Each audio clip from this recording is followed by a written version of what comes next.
আসসালামু আলাইকুম ওয়া রাহমাতুল্লাহি ওয়া বারাকাতুহু। ওয়ালাইকুম আসসালাম ওয়া রাহমাতুল্লাহ।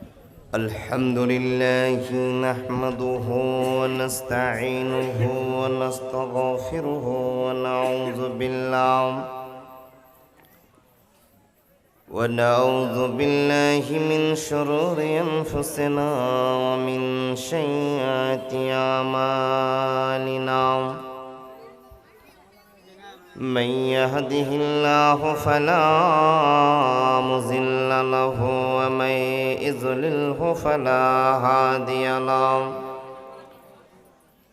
وأشهد أن لا إله إلا الله وحده لا شريك له وأشهد أن محمدا عبده ورسوله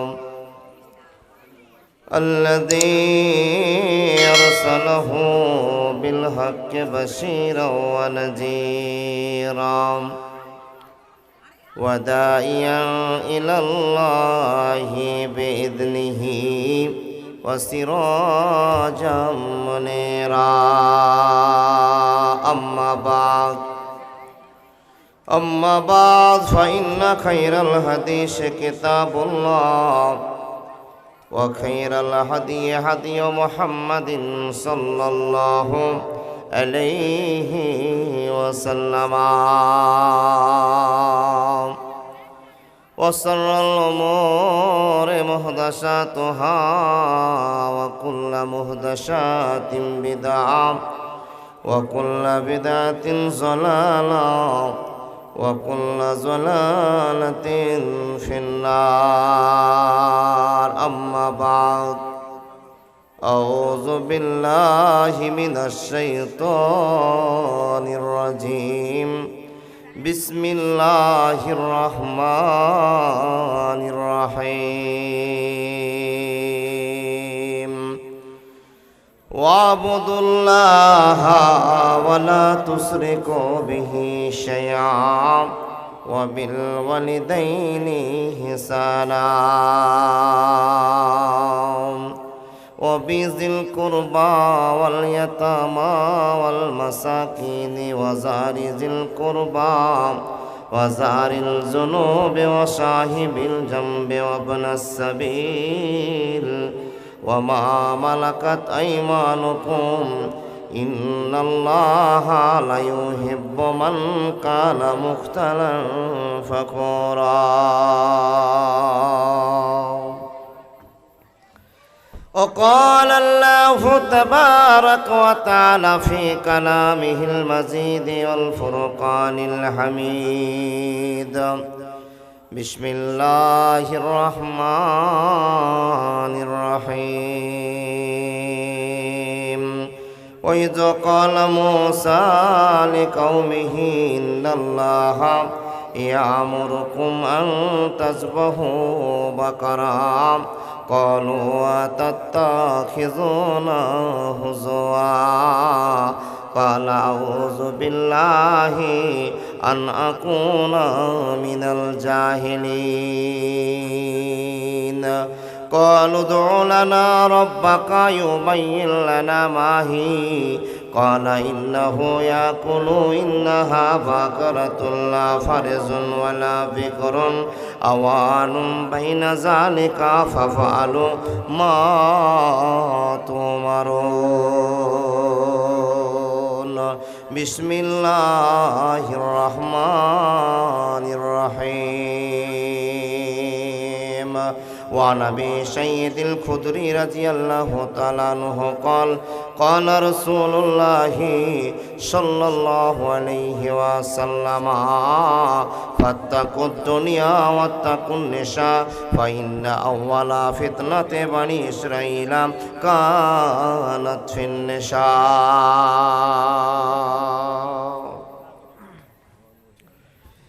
একদিন মাটির ভিতরে হবে ঘর রে মন আমার, কেন বাঁধো টিনের ঘর, কেন বাঁধো সাদের ঘর।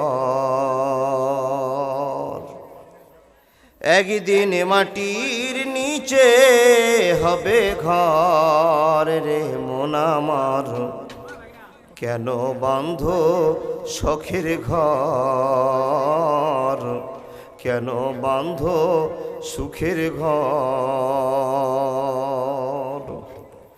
প্রাণ পাখি ওড়ে যাবে পিঞ্জর ছেড়ে, ধরা ধামে সবই রবে তুমি যাবে চলে। বন্ধু বান্ধব যত মাতা পিতা তারা শত, বন্ধু বান্ধব যত মাতা পিতা তারা শত, সকলে হবে তোমার পর রে মন আমার, কেন বাঁধো সাদের ঘর, কেন বাঁধো সুখের ঘর। পৃথিবী আমার আসল ঠিকানা নয়, আসল ঠিকানা নয়। মরণ একদিন মুছে দেবে সকল রঙিন পরিচয়, আসল ঠিকানা নয়।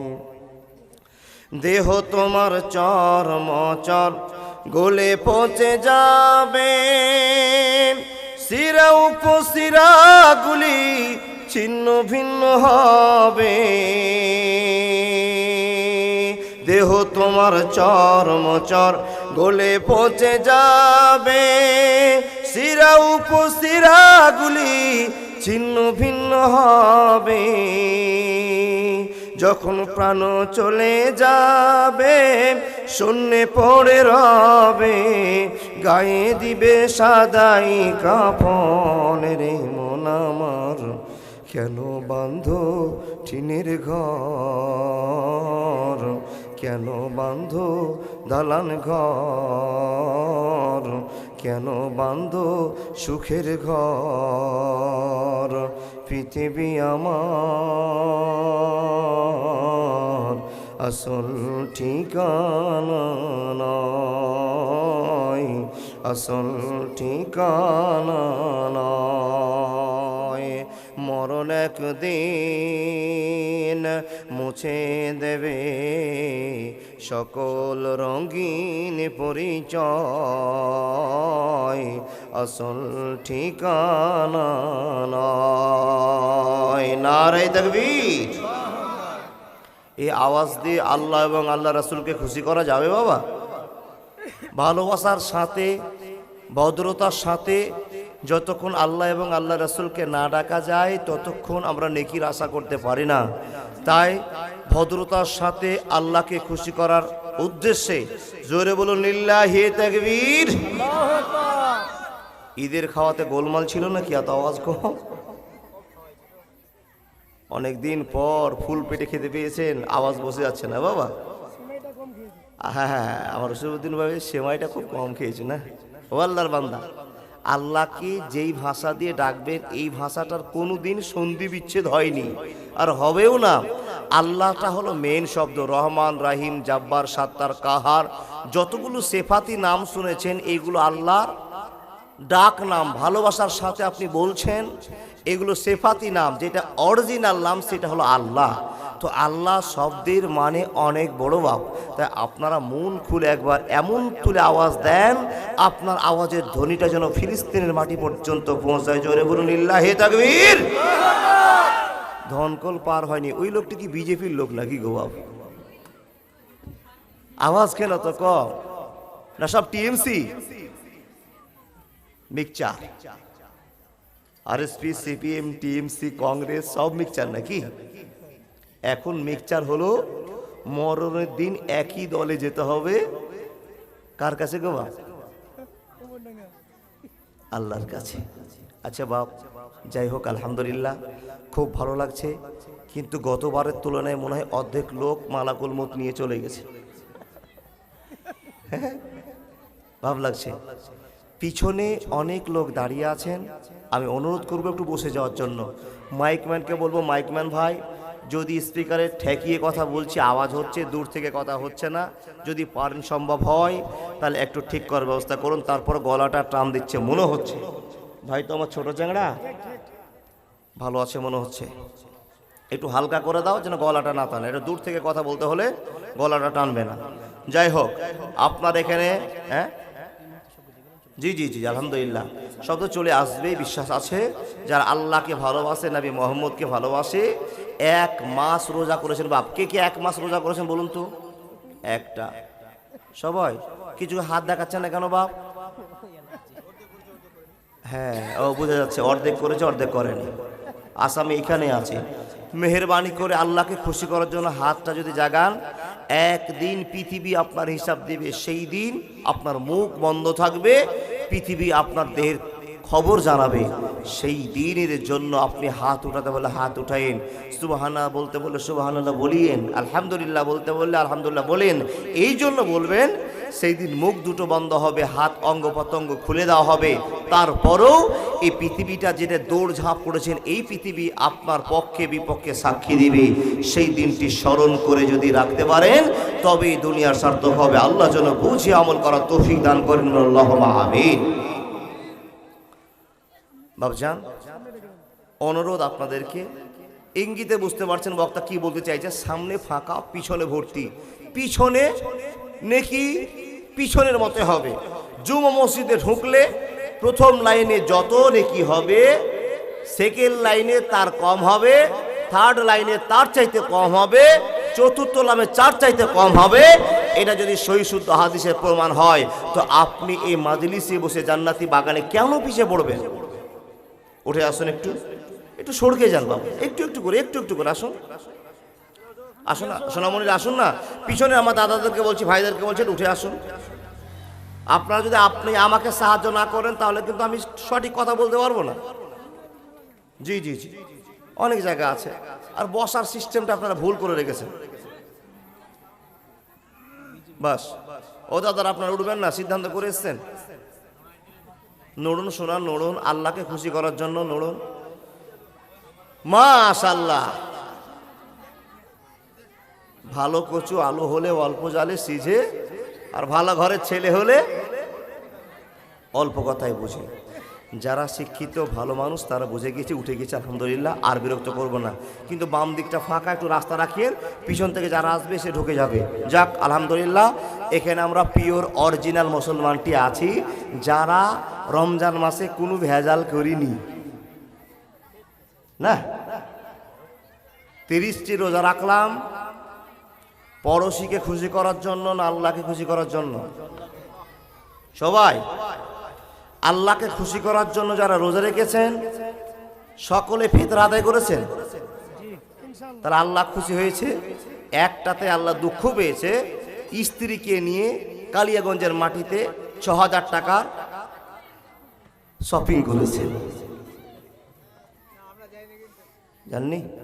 খুব ভালো করেছেন। কে কে গেছেন দাদা? শুধু আল্লাহকে খুশি করার জন্যই আমাদের কিন্তু চর্চা, ধর্মপ্রচার। আপনার জ্ঞান হারিয়ে যাবে, বুদ্ধি কমে যাবে, আনন্দ প্রকাশ পাবে। এই আনন্দগুলো আল্লাহ সবসময় আপনার চাই না, যার জন্য আপনাকে আজকে সুন্দর করে কয়েকটা কথা বলবো।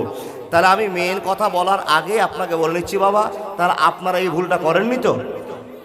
হ্যাঁ কি না? এই সন্দেহ, জোরে বুক ফুলিয়ে হ্যাঁ বলতে পারছেন না, তার মানে গিয়েছেন। আচ্ছা, আপনার শাড়ি পছন্দ করা কাপড়টা কি এই শাড়িটা আপনার স্ত্রী নিত না? নেবে? তারপরও শখ করে নিয়ে গেলেন। এখন মনে মনে হচ্ছে যে আপনার স্ত্রী সুন্দরী বেশি, তাই দোকানদারকে দেখাতে হবে।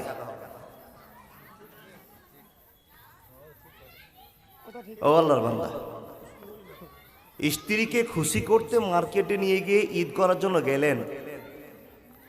আচ্ছা বাবা, একবার ভেবেছেন যতটা নেকি করতে গিয়েছিলেন তার চেয়ে গুনাহ বেশি হয়ে গিয়েছে? কি করে আপনাকে বুঝাই? যাক, আমি এই সম্পর্কের কথা বলছি না।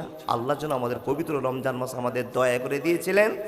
আমরা যত সাধ্য চেষ্টা করেছি আল্লাহকে খুশি করার, নামাজ পড়েছি, তারাবি পড়েছি, দাঁড়িয়ে কিয়াম করেছি, আল্লাহকে ডেকেছি, তসবিহ তাহলিল সব করেছি। যারা কোরআন পড়তে জানে তারা কোরআন পড়েছি।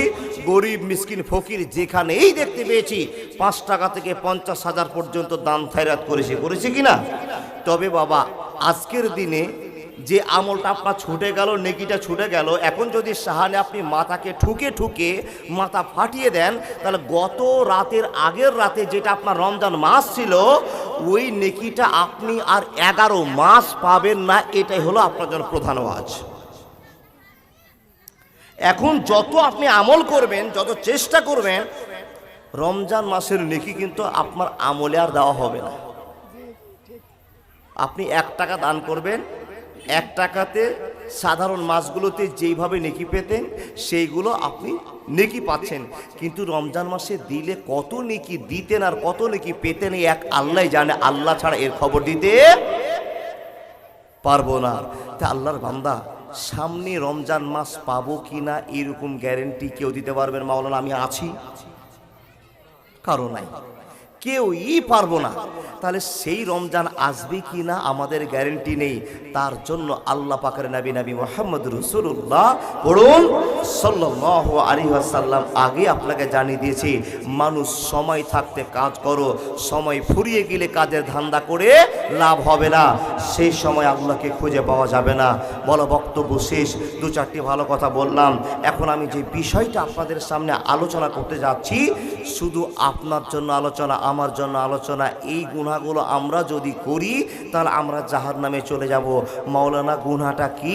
পৃথিবীতে 120খানা মোটামুটি বড় গুনাহ আছে, 120টা গুনাহ আছে। 120 গুনার ভিতরে কোনো একটা গুনাহ যদি আপনার দ্বারাই হয়ে যায়, তো সেই গুনাহটার জন্য আপনাকে জেল খাটতে হবে, আসামির কাঠগড়ায় দাঁড়াতে হবে। হতে পারে এর বিনিময়ে আপনি জাহান্নামে চলে যাবেন। গুনাহগুলো কি? বড় গুনাহ, যেগুলোকে আমরা সচোখে জানি কাবিরা গুনাহ। একটা হলো সাগিরা গুনাহ, একটা হলো কাবিরা গুনাহ। সাগিরা কাকে বলে? আল্লাহর বান্দা তাকান আমার দিকে। একটা কুত্তা ঘুমিয়ে আছে। কুত্তার কাজ কি বাবা? এটা জিভ সারা দিন রাস্তা রাস্তা ঘুরে, যেখানে একটা আরাম মনে হয় সেখানে ঘুমিয়ে আছে। আপনি মোটর সাইকেল নিয়ে যাচ্ছিলেন রাস্তা দিয়ে, বড় বাইক, পালসার বাইক, আর হর্ন কিন্তু লাগিয়েছেন কোন স্পেশাল।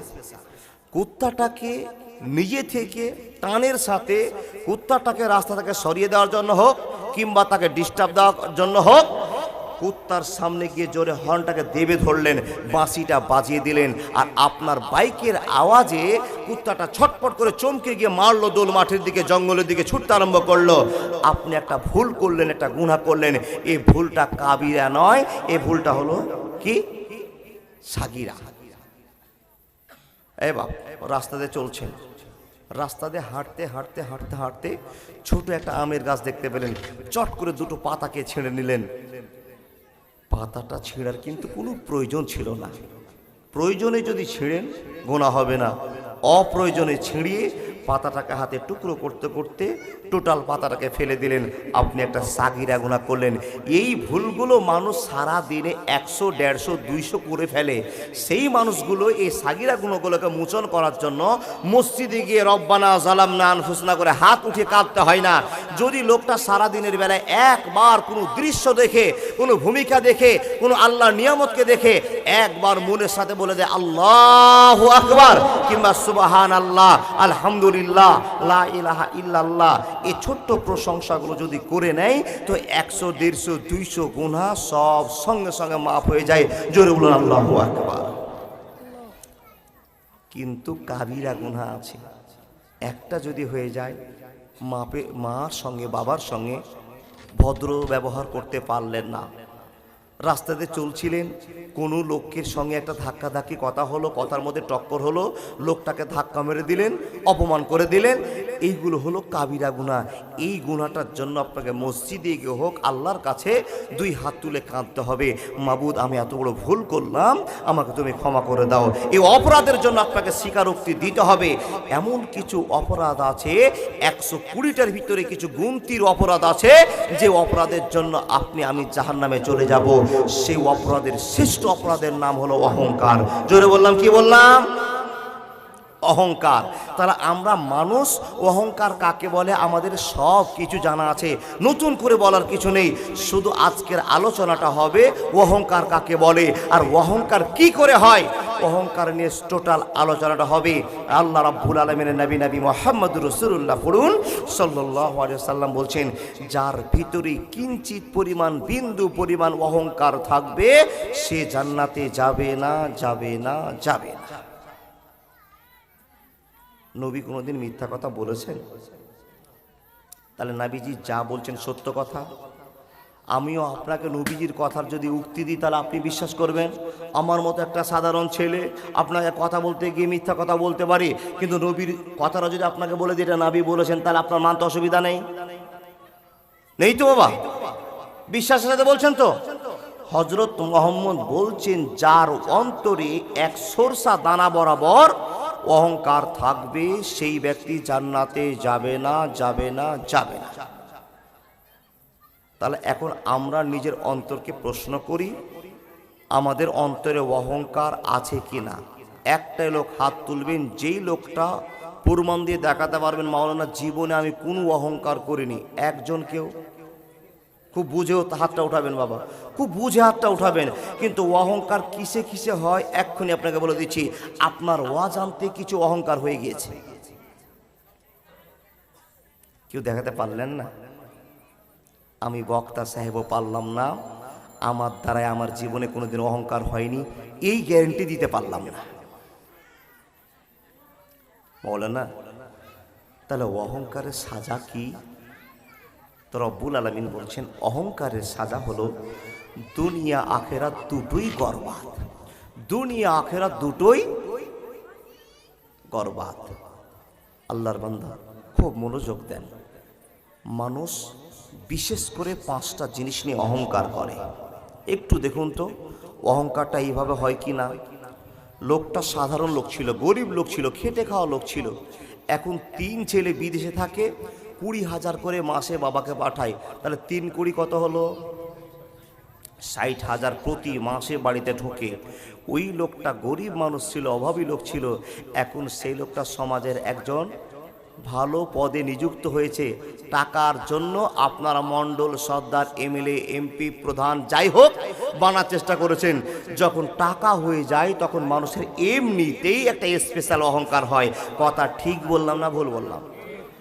যদি হ্যাঁ হয়তো হ্যাঁ, আর যদি না বলেন তো না বলেন। একবারেই হ্যাঁ। ও আল্লাহর বান্দা দেখুন তো, আরেকবার ভাবুন। গ্রামের ভিতরে মা বোন কথা বলবেন না, শুধু মনোযোগ দিয়ে শুনুন। টাকা পয়সা হলে অহংকার হয়। নাম্বার 2, বংশে 50খানা লাঠি আছে, সব তাগড়া জোয়ান ছেলে আছে, ভাই ভাতিজা বংশটা তার অনেক বড়। গ্রামের কোনো মানুষ যদি কোনো কথা বলতে গিয়ে টক্কর হয়ে যায় তো এই লোকটা তাকে হুমকার দিয়ে কথা বলে, একবার যদি বাড়িতে ফোন লাগায় 50খানা লাঠি বেরিয়ে আসবে, তোমাকে সমূলে এই গ্রাম থেকে উঠিয়ে দিব, তাড়িয়ে দিব, বেশি বাহাদুরি করবা না বলে গো। ওর একটা শক্তির অহংকার আছে, আছে না? আরেকবার মিলান। ও আল্লাহর বান্দা, কিছু কিছু মানুষকে দেখবেন ছেলে এবং মেয়ে যারা সুন্দর বেশি ওদের অহংকার বেশি। প্যান্ট পরেছে তারপরও বারবার আয়নার সামনে গিয়ে দাঁড়াচ্ছে, বাম দিকে দেখছে, ডান দিকে দেখছে, আমাকে রঞ্জিত মল্লিক লাগছে কি না। এই আল্লাহর বান্দা, মেয়েটা শাড়ি পরেছে তারপরও ভাবছে আমাকে রচনা লাগছে কিনা, একবার দেখি আয়নার সামনে দাঁড়িয়ে। যদি কোনো জায়গায় খামতি থাকে, যদি সুইট না মনে হয়, ভালো না মনে হয়, তাড়াতাড়ি করে শোকেসের কাছে গিয়ে একটা আছে বাবা কি লিপস্টিক আছে না, দিয়ে দিল। রাস্তায় চলছে, মেয়েটা রাস্তায় চলছে, পোশাক ভালো পরেছে, ওড়নাটা ভালো আছে, গলাতে একটা সোনার চেন আছে, মানুষ তাকে ভালো ঘরের মেয়ে বলবে, ভালো বউ বলবে। এই জন্য তার ভিতর একটা স্পেশাল অহংকার হয়েছে। কথাটা ঠিক বললাম না ভুল বললাম?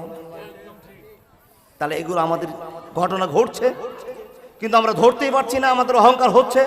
হে আল্লাহর বান্দা, মনোযোগ দিয়ে শুনে যান। তাহলে অহংকার কিসে কিসে হয় তারপর একটা দেখে নেন। যেই ছেলেটার, যেই মেয়েটার ব্রেন বেশি, স্কুলে লেখাপড়া করছে, মেয়েটার যদি ব্রেন বেশি হয়, ছেলেটার ব্রেন বেশি হয়, ওই অন্য বন্ধুকে আর সাহায্য করবে না। স্পেশাল তার একটা অহংকার আছে যে আমার এই এলাকার ভিতরে, স্কুলের ভিতরে আমার ব্রেন ভালো, আমার অহংকার একটা আছে না বাপ? তাহলে এই সব বিষয়গুলোতে মানুষ অহংকার করে। তারপরে সবচেয়ে যেটা ভয়, সে ভয়টা হলো রাস্তা দিয়ে একটা গরিব মানুষ হেঁটে যাচ্ছে। বাবা, গরিব মানুষটাকে ডাকার দরকার ছিল, ওর নাম হলো আব্দুর রহিম। ও আব্দুর রহিম ভাই, আব্দুর রহিম একটু শুনে যাও তো ভাই।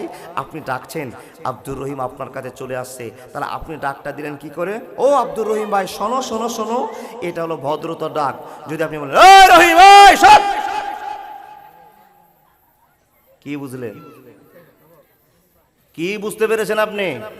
রহিম গরিব মানুষ, আপনি বড় লোক মানুষ, আওয়াজটাকে নম্র করতে পারলেন না, কর্কশ আওয়াজে রহিমকে ডাকলেন। রহিম বুঝতে পেরেছে বড় লোকের ডাক বড় লোকেরই মতো হয়। এখানে অহংকার ধরে বলেছে। রব্বুল আলামিন বলছেন কি? বিসমিল্লাহির রহমানির রহিম, ওয়া মা মালাকাত আইমানুকুম ইন্নাল্লাহা লা ইউহিব্বু মান কানা মুখতালান ফাকুরা, লা ইউহিব্বু মান কানা মুখতালান ফাকুরা। যারা কোনো কারণবশত অহংকার করবে, অহংকারের সাজা দুটোই হবে, হয় জান্নাতে যেতে হবে আল্লাহকে স্মরণ করে। দুটো সাজা আপনার দুনিয়াতে হতেই পারে, একটা সাজা দুনিয়া আখিরাত দুটোই বরবাদ হয়ে যাবে। ভাই পানির বোতলটা এখন রাখুন তো, টুটিটা শুকিয়ে যাচ্ছে। 1 মাস রোজা করেছি তো, তারপরে মেশিনটা জাম লেগেছে, ছুটাতে হয়তো দেরি হতে পারে। অসুবিধা হবে না তো? আপনারা যাবেন না তো? কতক্ষণ আছেন? মাথা ঠিক আছে তো? সারা রাত আছে। আপনারা যত তাড়াতাড়ি যেতে পারবেন আমি তত তাড়াতাড়ি খুশি হব। যাবেন না? তাহলে আমিও বিপদে পড়লেন, আপনারও বিপদে পড়েছেন। ও আল্লাহর বান্দা, কথা শোনো। অহংকার চালু হলো, অহংকারের সাজা শোনো। চলতে ফিরতে হাজার অহংকার ধরা পড়ে। বিশেষ করে পুরুষেরা অহংকার করে, পুরুষের চেয়ে মেয়েরা অহংকারটা বেশি করে ফেলে। কি করে হয়? দুটো বউ বাড়িতে আপনার আছে, ছোট ছেলের কামাই বেশি, বড় ছেলে তেমন কিছু কামাই করতে পারে না। ছোট বৌমা আপনার এমন ভাব নিয়ে চলে যে এটাই আমার মোদিজি। জি, শুধু ফ্যামিলি নিয়ে একটু দেখেন, নিজের পরিবারকে লক্ষ্য করুন, কিভাবে আপনার বৌমা চলে, আপনার স্ত্রী কিভাবে চলে, এমনিতে ধরা পড়ে যাবে। যেই হালাতে, যে পর্যায়ে, যেমনটি ভাবে আপনি অহংকার করবেন, অহংকারের একটাই সাজা, দুনিয়া আখিরাত দুটোই বরবাদ। প্রমাণ আপনাকে বলি, ইবলিসকে চিনেন? ইবলিসকে চিনেন? ইবলিস কিন্তু ফারিস্তা নয়, তাকে ফারিস্তা বানিয়ে দেওয়া হয়েছে। আল্লাহর বান্দা, ইবলিস কিন্তু একটা জিনের বাচ্চা। জিন জাতি যখন আল্লাহর সঙ্গে বেঈমানি করলো, ফারিস্তাকে বললো, ফারিস্তারা জিনের বাচ্চাদেরকে তাড়িয়ে দাও। তাড়াতে তাড়াতে সব জিনকে দ্বীপান্তরে পার করে দিল। জিনটা যে ইবলিস শয়তান, এ ছুটে গেল বাবা, কারণবশত ছুটে গেল।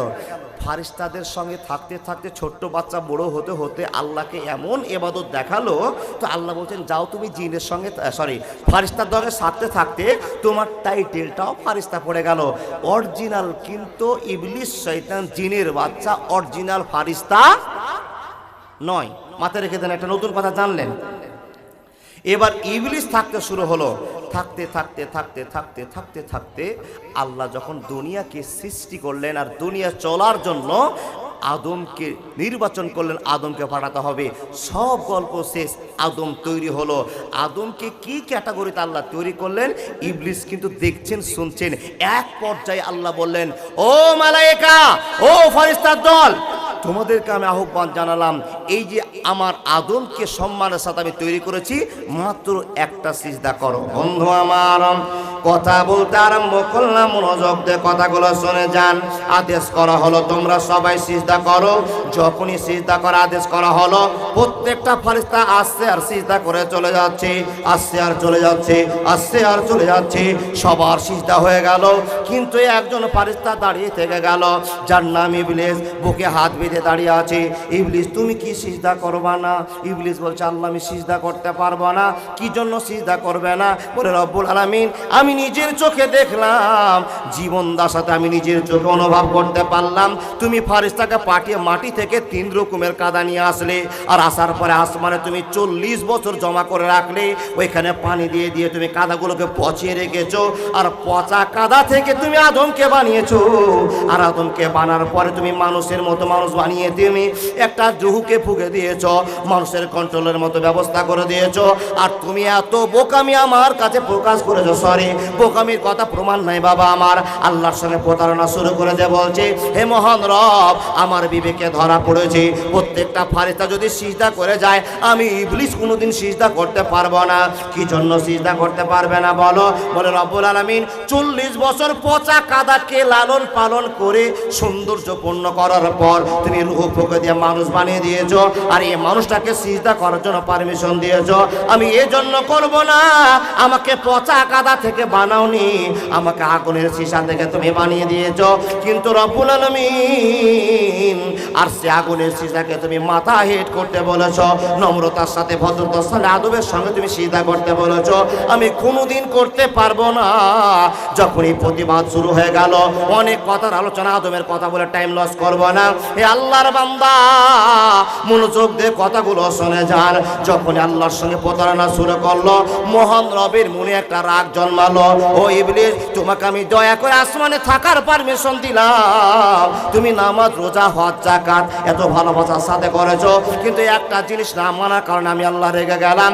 এটা বাধ্যতামূলক নয়, আমার বাধ্যতামূলক প্রশ্নের কথা তোমাকে জানালাম, তুমি আমার অবাধ্য হয়ে গেছো। শুনে নাও, যদি তোমার এটাই খেয়াল থেকে যায়, ওয়াবুদুল্লাহ ওয়ালা তুশরিকু বিহি শাইআ ওয়া বিল ওয়ালিদাইনি ইহসানা ওয়া বিযিল কুরবা ওয়াল ইয়াতামা ওয়াল মাসাকিন ওয়া যারিজিল কুরবা ওয়া যারিল জুনুবি ওয়া সাহিবিল জামবি ওয়া ইবনাস সাবিল ওয়া মা মালাকাত আইমানুকুম ইন্নাল্লাহা লা ইউহিব্বু মান কানা মুখতালান ফাকরা।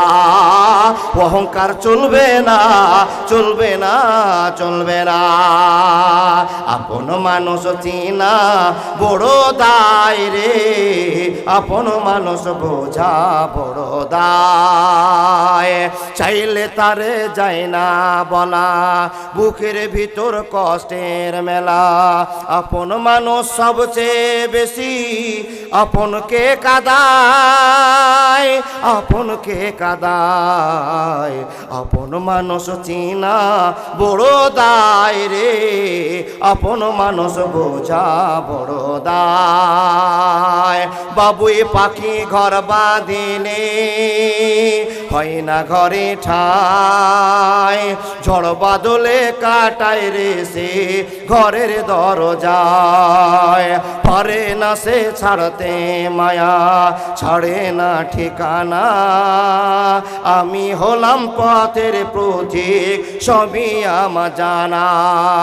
সময় সুযোগ পেলে মানুষ আপনকে কাদায়, আপনকে কাদায়। আপন মানুষ চিনা বড় দায় রে, আপন মানুষ বোঝা বড় দায়। একবার জোরে বলুন না সুবহানাল্লাহ। কথাগুলো ভাঙা গলাতে বলতে আরম্ভ করলাম। আমি যে কথাগুলো বলছি বাবা, বুঝতে পারছেন তো? ইবলিসকে ভালোবাসা দেখিয়ে আল্লাহ ফারিস্তার মধ্যে সামিল করলেন, আর সেই ইবলিস এত জোরে আঘাত দিলেন, সবাই সিজদা করতে পারলো। ইবলিসের মাইন্ডে বাঁধলো, সমস্যা হয়ে গেল, সিজদা করলো না। আল্লাহ রাগ করলেন, বেরিয়ে যাও। বের করার সময় জুতা মেরে, লাঠি মেরে ইবলিসকে জান্নাত থেকে অপমান করে বের করে দিলেন। এ আল্লাহর বান্দা, তাহলে একটাই কাজ ছিল, ছোট্ট একটা ভুল ছিল, আমি আদমকে সিজদা করব না। মান সম্মানটা কি? সে 40 বছর ভিজা কাদার আর আমি আগুনের সিসাই। এই তফাৎটা করতে গিয়ে গুনাহগার হয়ে গেল। এবার আপনি নামাজ, রোজা, হজ, যাকাত সবই কি করেন, সবই ঠিক আছে, কিন্তু আপনি মানুষের সঙ্গে যখন কথা বলেন তখন একটু হিম্মত নিয়ে কথা বলেন, আপনার নামাজ রোজার আমল সব বরবাদ হয়ে গেল। আল্লাহর বান্দা, এবার আমি কথা শুরু করলাম। অহংকারটা কি কি করে হয়? যে সমস্ত পুরুষ মানুষরা বসে আছেন, দুপুর বেলাতে যেই জিন্সের প্যান্টটা পরেছিলেন সেইটা পরে এসছেন, যেই লুঙ্গিটা পরেছিলেন সেটা পরে এসছেন। ও আল্লাহর বান্দা, যেরকম আপনি দুপুর বেলায় ছিলেন সেইভাবে চলে এসছেন, কিন্তু আমার মা বোনেরা চলতে গিয়ে একটু বলতে গিয়ে ভুল করে দেয়, সেটা অহংকার। মা, শুধু আপনাকে বোঝার জন্য বলছি। কি গো মা, এই যে জালসা আপনি শুরু করেছেন, অহংকারটা যে আপনার হয়ে যায় আপনি ধরতেই পারলেন না। জালসা আসবেন, সন্ধ্যা থেকে মেকআপ করলেন, আপনি শোকেসের কাছে গেলেন, 5,000 টাকা দামের একটা শাড়ি ভরা আছে, শাড়িটা বের করলেন, সুন্দর করে ভদ্রতার সাথে শাড়িটা পরে আপনি জালসাতে চলে এসেছেন। কি করার জন্য? জালসা শুনবেন, নেকি হবে, নেকি হলে জান্নাতে যাবেন। কিন্তু যখন জালসাতে এসে বসেছেন তো আপনার দিকে 10টা মেয়ে ঘুরে ঘুরে দেখছে, 10টা মেয়ে আপনার দিকে দেখছে। তো আপনি লক্ষ্য করলেন 10টা মেয়ে আপনার দিকে তাকাচ্ছে, তখন আপনার ভিতরে একটা অশান্তি আসলো। কি? যে আমার দিকে তাকার কারণটা হলো আমার শাড়িটা মনে হয় তার পছন্দ হয়েছে, আমাকে দেখতে মনে হয় তাকে ভালো লেগেছে, আমার স্বামী ভালো ইনকাম করে তাই আমাকে ভালো একটা সোনার চেন দিয়েছে। তো আপনি এইটা প্রমাণের জন্য আরো গুছিয়ে গাছিয়ে সৌন্দর্য প্রকাশ করার জন্য গুছিয়ে গাছে বসছেন। কিন্তু মা, আপনার ভিতরটা আনন্দে ভরে যাচ্ছে, আমার স্বামী মাস্টার, ডাক্তার, কারি, হাফেজ, বক্তা, ইনকাম করে বেশি, তাই আমার শাড়িটা 5,000 টাকার। কিন্তু আপনার বাম পাশে যে মেয়েটা বসে আছে মাত্র একটা 350 টাকা দামের মহারানী রেড রোজ শাড়ি পরে আছে। মেয়েটার আপনার দিকে দেখার কারণটা হলো, মাবুদ, আমার স্বামীর যদি দিনে 3,000, 2,500, 2,000 কামাই হতো তো আমার স্বামীকেও বলে ঈদের দিন আমি একটা 3,000 টাকা দামের শাড়ি পরতাম আর এখানে আসতাম। হে আল্লাহর বান্দি, আপনি ভুলটা আপনার বুঝতে পারেননি, পরে আপনি বসে আছেন আর বারবার ফ্যাশন আপনার মনে হচ্ছে, আপনার এমনিতে ভিতর ভিতর আপনাকে মনে হচ্ছে আমি বড় লোকের বউ। যখনই বড় লোকের বউটা আপনার মনে প্রকাশ হয়ে গেল তখনই গোনা হয়ে গেল। রব বলছেন, ওয়ামা মালাকাত আইমানুকুম ইন্নাল্লাহা লা ইউহিব্বু মান কানা মুখতালান ফাখুরা। কথা বলতে আরম্ভ করলাম। হে পৃথিবীর মানুষ, মনোযোগ দিয়ে শুনে যান, যেমনটি অবস্থাতে আপনি গোনাটা করতে যাবেন, যদি একটা মানুষের জীবনে অহংকার হয়ে যায় সব আমলকে বরবাদ করে দেয়, সব আমল বরবাদ হয়ে যায়। আল্লাহর বান্দারা জোর হাত করে অনুরোধ করে বলবো, কোনো দিনের জন্য অহংকার করবেন না, করবেন না, করবেন না। কথা বোঝায়। নবী মুহাম্মদুর রাসূলুল্লাহ পড়ুন সাল্লাল্লাহু আলাইহি সাল্লাম আপনাকে নিচে করেছেন অহংকার থেকে বাঁচার জন্য। আল্লাহর বান্দা, ভালো করে দেখবেন, কিছু ছেলেকে দেখতে পাবেন গো বাপ, প্যান্ট পরেছে, ট্রাই পরেছে, কোট পরেছে আর বুকটাকে উঁচু করে রাস্তায় হাঁটে। যদি বুক উঁচু করা ছেলেকে দেখতে পান হাঁটতে, তার ওর সঙ্গে বন্ধুত্ব লাগানোকে থামতে বলুন, দাঁড় হতে বলুন। এ ভাই একটু থামো না ভাই, তোমার বুকটা কি আল্লাহর তরফ থেকে উঁচা, না তোমার পকেটে মানি ব্যাগে টাকা আছে বেশি তাই উঁচা? আল্লাহর সিস্টেমে তোমার বুকটা এমনি উঁচু, যদি উঁচু হয়ে থাকে তাহলে কোনো সমস্যা নেই, এটা আল্লাহর সিস্টেম। আর যদি তুমি হাঁটো এইভাবে বুক উঁচু করে, তো নবী মোহাম্মদকে অসম্মান করছো। নবী মোহাম্মদের চাইতে সুন্দর লোক, ভদ্র লোক এইখানে আর নেই বাবা। এই লোকগুলো আমাদের দুনিয়াতে যারা আছে, নবী মোহাম্মদের সাথে সুন্দর হতে পারে না। যেদিন নবী মোহাম্মদ রাস্তা দিয়ে হাঁটতেন সেই দিন সাহাবারা লক্ষ্য করতেন, এত লম্বা ফিগারের লোক, টল ফিগারের লোক রাস্তা দিয়ে হাঁটছেন, তো মাথাটাকে নিচু করে বুকটাকে ছাপিয়ে দিয়ে জিজ্ঞেস করা হলো, ইয়া রাসূলুল্লাহ, আপনার বুকটাকে নিচু করার, মাথাকে নিচু করে হাঁটার কারণটা জানতে চাই। নবীজি বলছেন, শুনে নাও, সাহাবার দলেরা, তোমাদের আমি কথা বলতে আরম্ভ করলাম, মনোযোগ দিয়ে শুনে যাও। আমার আল্লাহ আগের গুনাহ পরের গুনাহ মাফ করে দিয়েছে, কিন্তু মহান রবের কাছ থেকে খবর আমার কানে ইসলাম কমপ্লিট করার খবর হয়ে গিয়েছে। এই আল্লাহর বান্দারা শোনে না, যখন আমি রাস্তা দিয়ে উঁচু হয়ে হাঁটবো, মাথাটাকে উঁচু করে হাঁটবো, বুকটাকে উঁচু করে হাঁটবো, তখন আমার দিকে লোকেরা তাকাবে আর আমার মনে হয় ফকর চলে আসবে। আমি যদি বুকটাকে উঁচু করে হাঁটি তো আমার অহংকার ধরা পড়ে যাবে। যদি কারো অহংকার ধরা পড়ে যায় তো বান্দা বান্দিরা শুনে নেন, উম্মতি শুনে নেন, সাহাবা একরামরা তোমরা শুনে নাও, যদি কারো বুক উঁচু করে হাঁটাটা প্রমাণ হয়ে যায় আর তার সাধারণ হাঁটা যদি তার মনে না থেকে যায় তো শুনে নাও, হাজার ইবাদত করার পর লোকটা জাহান্নামে চলে যাবে। সাহাবাদেরকে বলা হলো, ও সাহাবারা, তোমরা খবরদার বুক উঁচু করে হাঁটবে না। জ্ঞান হয়ে গেল আল্লাহর বান্দারা, যে সমস্ত লোকেরা আমার বক্তব্য শুনছেন, কোনোদিন বুক উঁচু করে হাঁটবেন না, অহংকারের সাথে হাঁটবেন না। আল্লাহর বান্দা, বারবার আপনার শোনা আছে, কোনো মানুষ যদি লুঙ্গিটাকে ঘেটলু পার করে আপনার চলতে আরম্ভ করে, লুঙ্গিটা আমার লেথড়ি দিয়ে চলতে আরম্ভ করে, তো পাতাকে দুলিয়ে দুলিয়ে হাঁটবে আর তাকে হিটলার মনে হবে, অহংকারী মনে হবে। রব বলছেন, কোনো মানুষ যদি কোনো কারণে অহংকার করে নেয় তো আমি আমার আল্লাহর জামাটাকে টান ধরে দিল, আমার গায়ের পাঞ্জাবি ধরে টান মেরে দিল। কেন টান মেরে দিল? মানুষ রে, অহংকার করে তো তুমি জমিনকে ফাটিয়ে দিতে পারবে না, আকাশ ফাটাতে পারবে না, কোনো মানুষের ক্ষতি করতে পারবে না, তুমি নিজেই ক্ষতির মধ্যে পড়ে যাচ্ছ। শুনে নাও, তোমার যদি এত হিম্মত হলো, এত শক্তি হলো, এত অহংকার হলো, অহংকার করে তুমি আল্লাহর সঙ্গে টেক্কা দিতে চলেছো, তো কান খুলে তুমি বক্তব্যটা শুনে নাও।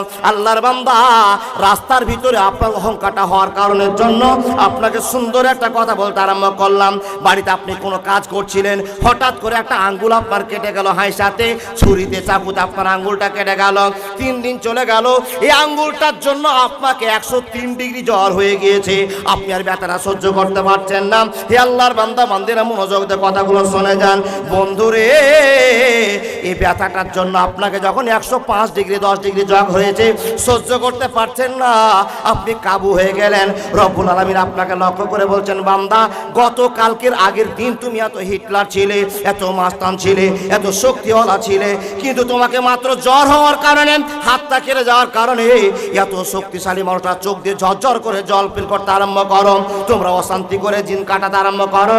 ও আল্লাহর বান্দারা, শুনে নাও, যদি তোমার একটা অশান্তির কারণে তোমার বডিটাকার বডি না মনে হয়, মরে যাওয়ার যদি আশঙ্কা থেকে যায়, এত কিছু জানার পর তুমি কেন অহংকার করতে যাবে? অহংকার তুমি করিও না, করিও না। যদি কোনো মানুষ অহংকার করে না তো আল্লাহ বলছেন, আমার পোশাক ধরে টান মেরে দিল। কোনো লোক যদি আমার পাঞ্জাবি ধরে টান মেরে দেয় তো আমি আল্লাহ সহ্য করতে পারবো না, পারবো না, পারবো না। ভাই দেখুন, এত সুন্দর শক্তিশালী মানুষ, আপনার শরীরে একটা বিষ ফোড়া হয়েছে। বিষ ফোড়া বুঝেন তো? একটা বিষ ফোড়ার যন্ত্রণাতে এত শক্তিশালী মানুষটাকে কাত করে দিয়েছে, কাবু করে দিয়েছে। আল্লাহ বলছেন, একবার লক্ষ্য করেছো, যেই দিন বিষ ফোড়া ছিল না সেই দিন মনের ভাব একরকম, আর আজকে বিষ ফোড়ার যন্ত্রণার জন্য মনের ভাব একরকম। যেই দিন রোজা করেছিলেন সেই দিন আপনার চেহারা একরকম ছিল, এখন পেট ভরে খাওয়ার আছে, আপনার চেহারা আলাদা হয়ে গেছে। সেই রোজার অবস্থাটা আর এখনকার অবস্থাটা একটু পার্থক্য করুন তো বাবা, কত তফাৎ হয়েছে। রব্বুল আলামিন বলছেন, বান্দা, অহংকার করিও না, আমি একমাত্র অহংকার যোগ্যতা রাখি, আমি একলাই আল্লাহ অহংকার করতে পারবো, পৃথিবীর কেউ কোনো অহংকার করতে পারবে না। যদি কেউ অহংকার করে তার দুনিয়া আখিরাত দুটো বরবাদ হয়ে গেল। প্রমাণ সাপেক্ষে কথা বলতে আরম্ভ করলাম। এবার আপনার আওয়াজেও অহংকার ধরা পড়ে। একটু দেখুন, নবী মোহাম্মদ রাস্তা দিয়ে হাঁটছেন, নম্র মানুষ, ভদ্র মানুষ, রাস্তা দিয়ে চলে যাচ্ছেন। উমাইয়া ইবনে খালফ, নবীজির এক বংশীয় চাচা, তার নাম কি বললাম? উমাইয়া ইবনে খালফ। ওই লোকটা উটের ঘোড়ার খাবার তৈরি করছে, হাঁসিয়া দিয়ে কাটছে, আর রাস্তা থেকে দেখছে হঠাৎ করে হজরত মোহাম্মদ রাস্তা দিয়ে চলে যাচ্ছেন। হজরত মোহাম্মদ যখন যাওয়া, তো হজরত মোহাম্মদকে ছোট করার জন্য কি করছেন জানেন? হজরত মোহাম্মদকে ছোট করে দেওয়ার জন্য উমাইয়া কাঁড়ি কাটা বাদ দিয়ে বলছেন, ও মোহাম্মদ, শোন শোন। হজরত মোহাম্মদ বলছেন, চাচা, এরকম আওয়াজ করে তো তুমি জীবনে কোনোদিন আমাকে ডাকোনি, আর আজকে আওয়াজটা তোমার খুব কর্কশ মনে হচ্ছে। হজরত মোহাম্মদ পড়ুন, সাল্লাল্লাহু আলাইহি ওয়াসাল্লাম 1 পা 2 পা করে আস্তে আস্তে চাচাকে বলছেন, চাচা আপনি আমাকে কি কারণে ডাকলেন? বন্ধু আমার, হযরত মুহাম্মদ নবীজি যখন এসে চাচাকে বললেন, চাচা কি কারণে ডাকলেন, তাকান আমার দিকে। নবী মুহাম্মদের কাছে কথা বলতে গিয়ে চাচা কাঁড়ি কাটা বাদ করে দিলেন, ঘোড়ার খাবার বন্ধ করে দিলেন। হাইসাটা তুলে ধরে চাচা বলছেন, ও ভাতিজা মুহাম্মদ, কানে আমি তোমার অনেক আওয়াজ শুনেছি, তুমি নাকি এলাকার হিরো হয়েছো, তুমি নাকি ন্যাশনাল নায়ক হয়েছো, তুমি নাকি নবী হয়ে গিয়েছো আর নতুন ধর্মের প্রচার শুরু করেছো। নবী হে শুনে নাও, তুমি আমাদের এলাকার ভিতরে ফাটল ধরে দিয়েছো, সমাজের ভিতরে অন্যায় কাজ শুরু করে দিয়েছো। এ নবী মুহাম্মদ শুনে নাও, এই যে হাইসাটা তুমি আমার কাছে দেখতে পাচ্ছ না, যদি বেশি বাহাদুরি করো আর যদি তুমি দ্বীন ইসলামের প্রচার করে বেড়াও, আশহাদু আল্লা ইলাহা ইল্লাল্লাহু ওয়া আশহাদু আন্না মুহাম্মাদান আবদুহু ওয়া রাসূলুহু, এর প্রচার যদি তুমি করতে থাকো তো শুনে নাও, এই যে হাইসাটা আমার হাতে দেখছো না, এই হাইসাটা দিয়ে আগামী যুদ্ধে তোমাকে আমি 2 খণ্ড করে দেব। হযরত মুহাম্মদ তার কথা শুনে অবাক, কেন গো চাচা, কি জন্য এই কথা বলছেন? চাচা আমি তো আপনাকে কোনো কথাই বলিনি, আমি রাস্তার পথিক রাস্তায় চলে যাচ্ছিলাম, আপনি কর্কশ ভাষা করে ডাকলেন। এ বন্ধু আমার দিকে তাকান, আওয়াজটা নিয়ে নেন। বন্ধুরে, মা বোন আপনি মনোযোগ দিয়ে শুনে যান কথাগুলো। হযরত মুহাম্মদ যখনই আসার আর কথাগুলো বলতে আরম্ভ করলেন, ওগো নবী মুহাম্মদ, আপনি কি বড় মস্তান হয়েছেন, এলাকার ভিতরে ফাটল ঢোকাতে আরম্ভ করেছেন। হযরত মুহাম্মদ হতভম্ব হয়ে দাঁড়িয়ে আছে, চাচা ধমকে ধমকে কথা বলতে আরম্ভ করেছেন, এই হাইসাটাতে তোমাকে আমি জবাই করে দিব, জবাই করে দিব, জবাই করে দিব। হযরত মুহাম্মদ কথা বলছেন না, দাঁড়িয়ে আছেন। অনেকক্ষণ পর নবীজি আমার মুখ খুলতে আরম্ভ করেছেন। নবী মুহাম্মদ অতক্ষণ কথা বলতেন না যতক্ষণ আল্লাহর কাছ থেকে খবর নবীজির কানে না পৌঁছে যায়। হে আল্লাহর বান্দা, অহংকার ধরা পড়ে গিয়েছে, আল্লাহর কাছে খবর হয়ে গিয়েছে তোমার হাবিব নবী মুহাম্মদকে অপমান করছে উমাইয়া ইবনে খাল, এর জন্য সাজার ব্যবস্থা করে দাও। হে মানুষের দল, এই সাজাটাকে শুরু করার জন্য নবী মুহাম্মদ অনেকক্ষণ চুপ করার পর চাচাকে একটা বাক্য খুলে বলতে আরম্ভ করলো, ওগো চাচা, আমি রাস্তা দিয়ে হাঁটছিলাম, চলে যাচ্ছিলাম, কোনো সমস্যা ছিল না, তুমি আমাকে কর্কশ আওয়াজ করে ডেকেছো আর ডাকার পর তুমি আমাকে বক্তব্য দিতে আরম্ভ করেছো, ও কারণে তুমি আমাকে হাইসা দিয়ে কাটতে চেয়েছো, আমি সেই জায়গায় মরবো না। লা ইয়াস্তাখিরুনা সাতা ওয়া লা ইয়াস্তাকদিমুন। ওগো চাচা, তুমি কান খুলে শুনে নাও, মানুষ কোন দিন কোন মাটিতে মরবে পৃথিবীর কেউ জানে না। হঠাৎ একদিন আসবে রে জব, পুরাবে তোর দেহেরই দম, সবাই তখন বলবি তুমি শুধু একটা লাশ, কাটিবে তোমার জন্য ঝাড়ের কাঁচা বাস, আনবে কেহ আতর লোভান, করবে গরম জল, লাশটা কোথায় আছে বলো, মাটি দিবা চল। হঠাৎ একদিন আসবে রে জব, পুরাবে তোর দেহেরই দম, সবাই তখন বলবে তুমি শুধু একটা লাশ, কাটিবে তোমার জন্য ঝাড়ের মোটা বাস। একবার জোরে বলুন না সুবহানাল্লাহ। অনেকক্ষণ চুপ করার পর হযরত মুহাম্মদ বলছেন, চাচা সেই যুদ্ধে আমি মরবো না, মরার মালিক আল্লাহ, কাকে কোন দিন মারবে একমাত্র আল্লাহ জানে, পৃথিবীর কেউ জানে না। চাচা তুমি চিন্তা করিও না, যদি আল্লাহ আপনার ওই যুদ্ধে মরণ লিখে থাকে তো ওই যুদ্ধে আপনিই মরবেন। যখন এই কথাটা বললাম আর বলার পর নবী মুহাম্মদ নিজের রাস্তায় হাঁটতে হাঁটতে চলে গেলেন। এ আল্লাহর বান্দা, হযরত মুহাম্মদ চলে যাওয়ার সঙ্গে সঙ্গে উমাইয়া ইবনে খাল চাচার হাতটা থরথর করে কাঁপতে আরম্ভ করলো। কাঁপার কারণটা, হযরত মুহাম্মদ এমন একটা ছেলে, যে ছেলেটা কোনোদিন মিথ্যা কথা বলে না, এমন একটা ছেলে যে ছেলেটা কাউকে খোঁচা মেরে কথা বলে না। আমি কেন বলতে গেলাম আর কেন বলতে গেলাম, টেনশন শুরু হয়ে গেল। মহান রব বলছেন, ওয়ামা মালাকাত আইমানুকুম ইন্নাল্লাহা লা ইউহিব্বু মান কানা মুখতালান ফাকুরা। অহংকারের সাজা দুনিয়া আখিরাত দুটোই বরবাদ হয়ে যাবে, রেহাই পাবে না। কিন্তু বাপ, আমরা মানুষেরা দুটো জিনিস নিয়ে বেশিরভাগ অহংকার করি। কি অহংকার করি? এক হলো টাকা পয়সা নিয়ে, আর এক হলো স্ত্রীকে নিয়ে। একটু মনোভাব দেখুন, টাকা পয়সা নিয়ে অহংকার হয় আর মেয়েদেরকে নিয়ে অহংকার হয়। কি নিয়ে অহংকার হয়? টাকা পয়সা। প্রমাণ আপনাকে দিয়ে যাচ্ছি। টাকা পয়সা হলে অহংকারটা কি করে আসে? স্ত্রী যদি বাড়িতে সুন্দরী হয় তো ছেলেটার অহংকার হয়। এবার এই অহংকার আপনাকে পতনে নিয়ে যাচ্ছে। কি করে? যার স্ত্রী সুন্দর ও জাহান্নামে চলে গেছে। কি করে মৌলানা? তাহলে সুন্দরী মেয়েকে বিয়ে করে লস হয়ে গেছে? জি, যদি হেফাজত না করতে পারেন তো লস হয়ে গেছে। মা, আপনি সুন্দরী হয়ে লস হয়ে গেছে। কি সুন্দরী হয়ে লস হয়েছে? আল্লাহ আপনাকে সুন্দরী করেছে, আপনি ভদ্রতা দেখাতে পারেননি। এ আল্লাহর বান্দা, আমি একটা মেয়েকে বিয়ে করেছি, আমার বউ দেখতে সুন্দরী, আমার বউ দেখতে কিও সুন্দরী, আপনার স্ত্রী দেখতে সুন্দরী। আপনার স্ত্রী সুন্দরী আপনি জানেন, পাড়ার 10টা ছেলে জানলো কি করে? পাড়ার 10টা ছেলে জানলো কি করে? এ বাপ, 10টা ছেলে মোবাইল নিয়ে রাস্তায় টিমাটিপি করছে। আরে আমাদের এই কড়াইপুর গ্রামে কার বউ সবচেয়ে সুন্দর বেশি, তোরা কি জানিস? ও বলছে জরিনা ভাবি বেশি সুন্দর, ওই বলছে রুহিনা ভাবি খুব সুন্দর। সব গেল। এক বন্ধু বলছে না তোরা দেখিসনি, আমি দেখেছি। কোন ভাবি গো? আর জিনা ভাবি সবচেয়ে সুন্দর বেশি। কোন ভাবি? আর জিনা ভাবি। বন্ধু আমার, স্বামীর কাছে প্রশ্ন আর জিনার কাছে প্রশ্ন, ওই দিদিটার কাছে আমার প্রশ্ন, আপনাকে গ্রামে ছেলে দেখলো কি করে আর আপনাকে নিয়ে গবেষণা করলো কি করে? নিশ্চয় আপনার সৌন্দর্য দেখেছে, তারপর আপনার গবেষণা হয়েছে। এ আল্লাহর বান্দা ভালো করে শুনে যান, আপনার স্ত্রী বাড়ির বাইরে যায় আর আপনার স্ত্রীকে 1000টা ছেলে দেখে, গ্রামের সব ছেলেরা দেখে, আর সব ছেলেরা দেখার পর নিশ্চয় বিচার করেছে, 10 জনের ভিতরে ভাগ হয়েছে, আপনার স্ত্রী সুন্দরী বেশি প্রমাণ হয়েছে। 10টা ছেলে ভোট দিয়ে বলছে ঠিকই বলেছো, সব চাইতে ওই ভাবি বেশি সুন্দর। তুই যেইভাবে সুন্দর বেশি, তাকে না দেখার পর কেমন করে সুন্দরী বলেছে?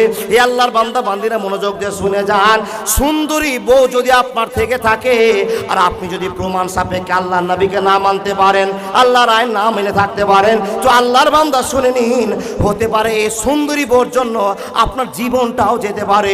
আপনার বেটি সুন্দরী হওয়ার কারণে বাপের জীবনটা যেতে পারে, আপনার দিদি সুন্দরী হওয়ার কারণে আপনার ভাইয়ের জীবনটা যেতে পারে। কেমন করে জীবন চলে গেল? হে আল্লাহর বান্দা, এতক্ষণ টাইমটা কাটিয়ে দিলাম, এখন একটা কোরআনের গল্প আপনাকে শোনাবো। টাকার জন্য মানুষ মার্ডার হয়, আর স্ত্রীদের জন্য মানুষ মার্ডার হয়। টাকার জন্য মার্ডার হয় আর আপনার মেয়েদের জন্য মার্ডার হয়। দুটো কথাকে সামনে রেখে আমি আজকের সুন্দর করে বক্তব্যটা বোঝাতে পারছি না বাবা, তবু আপনার যতটা শক্তি আপনাকে বোঝার চেষ্টা করছি। রব্বুল আলামিনের নবী মুহাম্মদের কথা নিয়ে আল্লাহ নবীকে খুশি করার জন্য নবী মুহাম্মদের আইনকে অনুসরণ করে কথা বলতে আরম্ভ করলাম। হে আল্লাহর বান্দা, নবীজি বলছেন, মানুষেরা তোমরা যদি কেউ জান্নাতে যেতে চাও তো তোমরা দুটো জিনিসের গ্যারান্টি আমাকে দাও। নবী গো, কি দুটো জিনিসের গ্যারান্টি নিবে একবার আপনি বলে দেন। তো নবী বলছেন, 1 নম্বর জিনিসটা হলো ফাত্তাকুদ দুনিয়া, ফাত্তাকুদ দুনিয়া, ফাত্তাকুদ দুনিয়া। গলা যদি বসে যায় কোনো ক্যাপাসিটি খাটবে না বাবা। গতবারের বক্তব্য হচ্ছে তার আজকের বক্তব্য পার্থক্য। গলা সাপোর্ট দেয় না, কথা মাথায় আসে না। গলা সাপোর্ট দেয় না, কথা মাথায় আসে না, তবু টাইমটা আমাকে বোঝাতে হবে। কিন্তু গাঁজাখড়ি কথা একটা বলবো না, মনোযোগ দিয়ে শুনে যান। সত্যি করে বলছি, 1 মাস পর রোজাতে ক্লান্ত শরীর নিয়ে প্রথম আজকে প্রোগ্রাম, কাল থেকে টানা একবারে 17 তারিখ পর্যন্ত টানা জালসা আছে। আল্লাহ যদি দয়া করে তো কালকে ছুটতে পারে। ইঞ্জিন জামাতে ছুটবে কখনো একমাত্র আল্লাহ জানে। মাবুদের কাছে আশা করি, আল্লাহ আমি আজ 2.5 ঘন্টা 2 ঘন্টা গাড়ি নিয়ে আসার পর মানুষকে দুটো কথা বলবো, মাবুদ তুমি যদি আমাকে সাহায্য না করো, আমার গলা ঠিক না হয়, ক্লিয়ার কথা বলতে পারবো না। মাবুদ তুমি আমাকে সাহায্য করো, মানুষগুলোকে বোঝার তৌফিক দান করো। আল্লাহ উভয়কে তুমি সাহায্য করো, আমি বলে আর তারা শুনে আমলে ফিটিং করতে পারে, এই তৌফিক তুমি দাও। আল্লাহুম্মা আমিন, আল্লাহুম্মা আমিন। ভাই সবাই বলুন তো, আস্তাগফিরুল্লাহ আল্লাযী লা ইলাহা ইল্লা হুয়াল হাইয়ুল কাইয়ুম ওয়া আতুবু ইলাইহি। সব গুনাহ আল্লাহ যেন আমাদের মার্জনা করবেন, আল্লাহুম্মা আমিন। হে আল্লাহর বান্দা, দুটো বিষয় নিয়ে পৃথিবীতে ঝামেলাটা বেশি হয়। একটা বিষয় হলো টাকা পয়সা ধন সম্পদ নিয়ে, আর দ্বিতীয় বিষয়টা হলো মেয়ে সমস্যা নিয়ে মানুষ মার্ডার হয়। আল্লাহ পাকের নবী মুহাম্মদের কথা আর একটা আলোচনা হবে না, একজন নবীর কথা বলবো, যে নবীটার নাম হলো হযরত মূসা। এই নবীটাকে দেখেছেন? দেখেননি? ঠিক উত্তর আছে। হ্যাঁ, খুবই ভালো হয়, দেখ বুঝতে পারছেন? ও আল্লাহর বান্দা তাকান আমার দিকে। দুটো জিনিস নিয়ে ঝামেলা লাগছে। কি নিয়ে ঝামেলা? হযরত মূসা এলাকার ডন, এলাকার নবী, রাত্রে, এটা কি গ্রামের নাম কি বললাম? কড়াইপুর না? কড়াইপুর গ্রাম। এই গ্রামে একটা লোক মার্ডার হয়ে গেছে বাবা। মার্ডার যদি হয়ে যায়, লোকটা মরে পড়ে থাকে, গলাতে ছুরি চালা আছে। আচ্ছা বলুন তো কাকে খবর দিবেন? থানাতে। থানাকে খবর দিলেন, ও প্রশাসনের লোক, পুলিশ বাবু, আমাদের গ্রামে একজন মার্ডার হয়েছে, তো আপনি এই ব্যবস্থাটা করুন, তদন্ত করুন, লোকটাকে কে মার্ডার করেছে আর কি জন্য মার্ডারটা হয়েছে। আমরা তো সব হতবাক হয়ে গিয়েছি, কি ব্যবস্থা করছেন করুন। পুলিশ প্রশাসন আসবে, তদন্ত করবে, চেক ইন করার পর কি সমস্যা আছে বলবে, না কি বাবা? এর আগে তো বলা যাবে না। মার্ডার হয়ে গেল। মার্ডারটা হলো দুটো কারণে। এখন আপনাকে অহংকার করতে বলেছিলাম, কেউ টাকার অহংকার করে, রূপের অহংকার করে, জ্ঞানের অহংকার করে, শক্তির অহংকার করে। পাঁচটা অহংকার একসাথেই ঘটছে। কি করে দেখে নিন। হযরত মূসা আল্লাহর নবীর কাছে খবর হলো রাত্রে মার্ডার হয়েছে। নবী মূসা এবার এসে বলছেন, ও আল্লাহ, এ কি কাণ্ড! এই তো মুখে বড় দাড়ি আছে, মাথায় টুপি আছে, লোকটাকে মার্ডার করলো কি করে, আর কে মার্ডার করলো? জনগণ করলো। বলছেন, ও আল্লাহ নবী মূসা, আপনাকে তো আমরা এই জন্যই ডেকেছি যে কি জন্য মার্ডার হলো একমাত্র আপনিই বলতে পারেন। নবী মূসা বলছেন, ভাই এত বড় ভুল কথা কেন বলছো? কি ভুল কথা বললাম? বলে, আল্লাহ আমাকে বান্দা করেছে, তোমাদেরকেও বান্দা করেছে, একই লেভেলের মানুষ, কিন্তু আল্লাহ আমাকে নবী বানিয়েছেন, তাই আমি দুটো কথা আপনাদের বলতে পারি। যতক্ষণ আল্লাহর সঙ্গে কথা না বলবো ততক্ষণ পর্যন্ত আপনাদের সঙ্গে ক্লিয়ার কথা বলতে পারবো না। হযরত মূসাকে বলল, তাই করুন। তো হযরত মূসা লোকটাকে রেখে দেওয়ার পর চললেন আল্লাহর কাছে কথা বলতেন। আল্লাহ, আমাদের গ্রামে একজন লোক মার্ডার হয়েছে, কি জন্য মার্ডার হয়েছে কেউ জানে না, জনগণ আমাকে বিশ্বাস করে কথা বলেছে, ওগো নবী মূসা, তোমার নাম কালিমুল্লাহ, তোমাকে আল্লাহ কালিমুল্লাহ টাইটেল দিয়েছে, তুমি আমাদেরকে বের করে দাও, এই লোকটা মার্ডার হলো কেমন করে।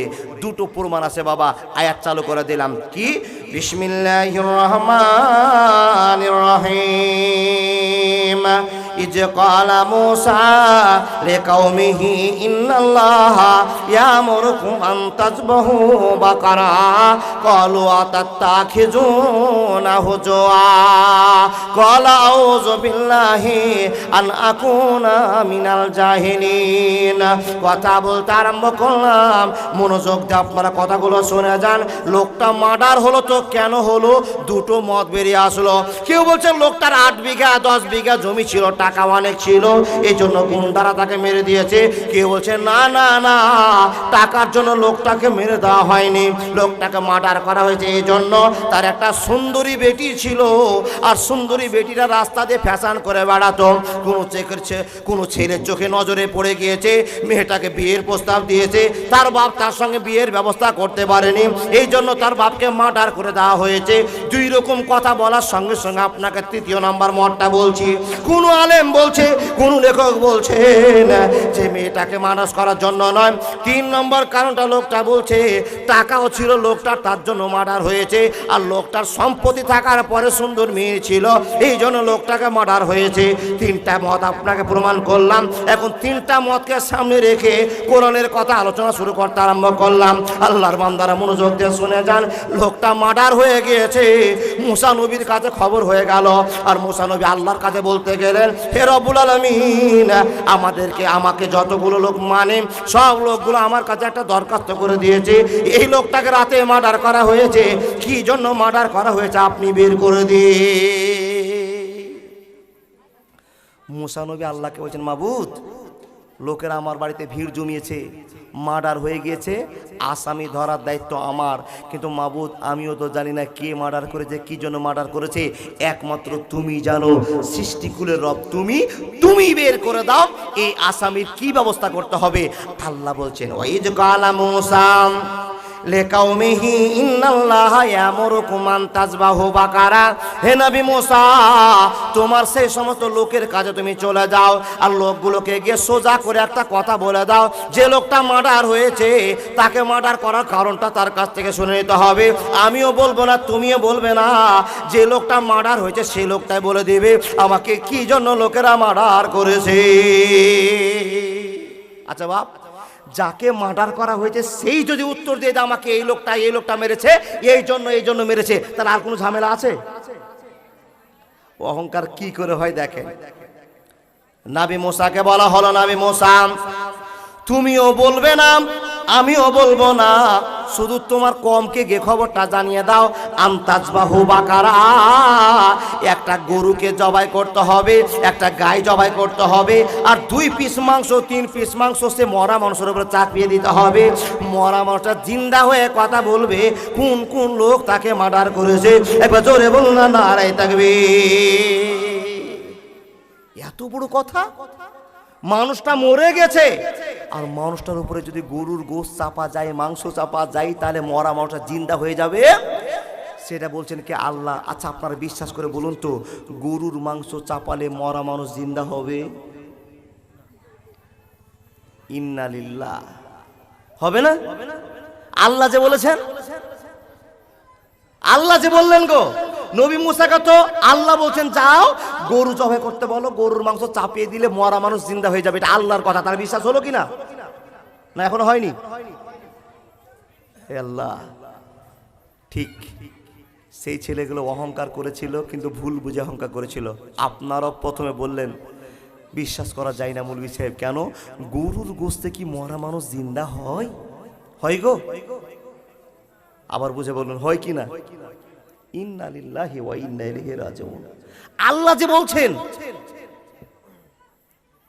আল্লাহ যদি বলে দেন তো আল্লাহর উপর মিথ্যা আরোপ করা যাবে? আল্লাহ যদি জিন্দা করেন, আল্লাহ আপনাকে মারতে পারে, এই দুনিয়াতে আবার জিন্দা করতে পারে, এটা বিশ্বাস আছে তো? আপনাকে এখানে মারতে পারে, আবার আল্লাহ জিন্দা করতে পারে, এটা বিশ্বাস আছে? চাচার এখনো বিশ্বাস হয়নি? হয়েছে? হয়নি, হবে না, হতে পারে না, আমার নবীর সাথে কারো তুলনা, আরে তুলনা তো দূরের কথা, ছায়াও মিলে না। হয়নি, হবে না, হতে পারে না, আমার নবীর সাথে কারো তুলনা। সকল নবী রাসূল ছিলেন আল্লাহর দিওয়ানা, 2 নয়নে দেখবে আল্লাহ দিলের তামান্না, শেষ নবীকে ডেকে নিলেন দেখবে রব্বানা। হয়নি, হবে না, হতে পারে না, আমার নবীর সাথে কারো তুলনা। একবার জোরে বলুন না সুবহানাল্লাহ। কথা বলতে আরম্ভ করলাম, হে আল্লাহর বান্দারা, যদি আল্লাহর শক্তির উপরে এখন আপনার বিশ্বাস না হয়ে থাকে, সারা রাত জালসা শুনে কোনো লাভ হবে না, হবে না, হবে না। আবার বুঝুন বাবা, ওয়াজ শোনার আর দরকার নাই, আগে বুঝুন আল্লাহ যদি চাইতো জিন্দা করতে পারবে কিনা। জোরে বলুন, ভিতরে সমস্যা রাখিয়েন না। এই বিশ্বাসটা না থাকলে আপনি মুসলমানও নন, আর আপনার আল্লাহর প্রতি ভক্তি ভালোবাসা কিছুই নেই। আচ্ছা বলুন, আল্লাহ আপনাকে মারতেও পারে, জিন্দা করতে পারে, এটা বিশ্বাস আছে তো? এটা বিশ্বাস করুন। পূর্ব আকাশে যদি সূর্যকে উদিত করতে পারে, তাহলে একমাত্র আল্লাহই পারে, এটা বিশ্বাস করেন কি না? নিচে নামা, হালকা করে দেন, শোনা যাবে না। মাশাআল্লাহ। জি, এখানে তো জাহান্নাম মনে পড়লো গো বাপ। জি, এতক্ষণে জাহান্নামে ছিলাম, জান্নাত পেয়ে গেলাম। আল্লাহ কোনো দিনের জন্য প্রতিটি মুসলমানকে তুমি জাহান্নামে দিও না। ঠিক ঠিক আছে, একবার রেখে দাও। মাশাআল্লাহ। মাবুদের কাছে আরেকবার দোয়া করি তো। আস্তে আস্তে আমরা ভোল্টেজটা খুলছে বাবা। যদি গলা ঠিক না থাকে, ফাতিহা সূরাতে ভুল হবে, ফাতিহা সূরাতেও ভুল হবে, মনে ফাতিহা সূরার তর্জমা করতে পারবো না। আল্লাহর বান্দা মনোযোগ দেন, আমার দিকে তাকান।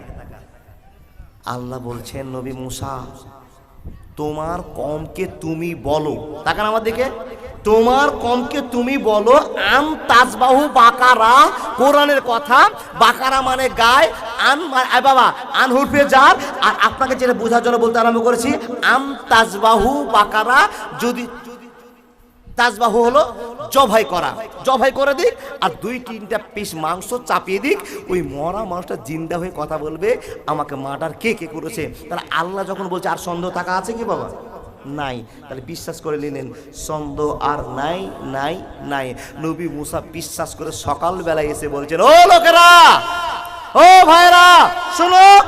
সব লোক জমা হয়ে গেল, আরে আল্লাহর কাছে আমি রাতে কথা বলেছি। ওগো নবী মুসা কি কথা বলেছো বলো। তো নবী মুসা বলছেন, বন্ধু আমার আল্লাহর কাছে গেলাম, আর যাওয়ার পর আল্লাহর কাছে সমস্ত ঘটনা খুলে বললাম।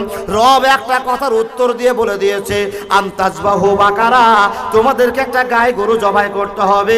আর যদি গাইটা জবাই করে দাও তো লোকটাকে কি জন্য মার্ডার করা হয়েছে, কে মার্ডার করে সব ক্লিয়ার হয়ে যাবে।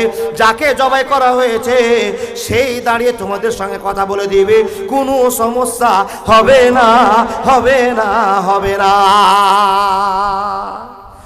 যখনই এই কথাটা বলা আপনাদের মতো সেই সমস্ত লোকেরা তখন প্রশ্ন শুরু করলো, ছি ছি ছি ছি ছি, তোবা তোবা তোবা, মুসা নবীকে আমরা নবী বলে মানি, আর এটা তো হাফ পাগলা গো।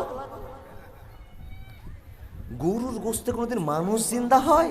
আপনাদের মন ছিল, সেই লোকগুলোর মন একই ছিল, গরুর গোশতে মানুষ জিন্দা হয়, কিন্তু খ্যাপারা হিসাব করে বলতে পারেনি যে আল্লাহ বলেছে।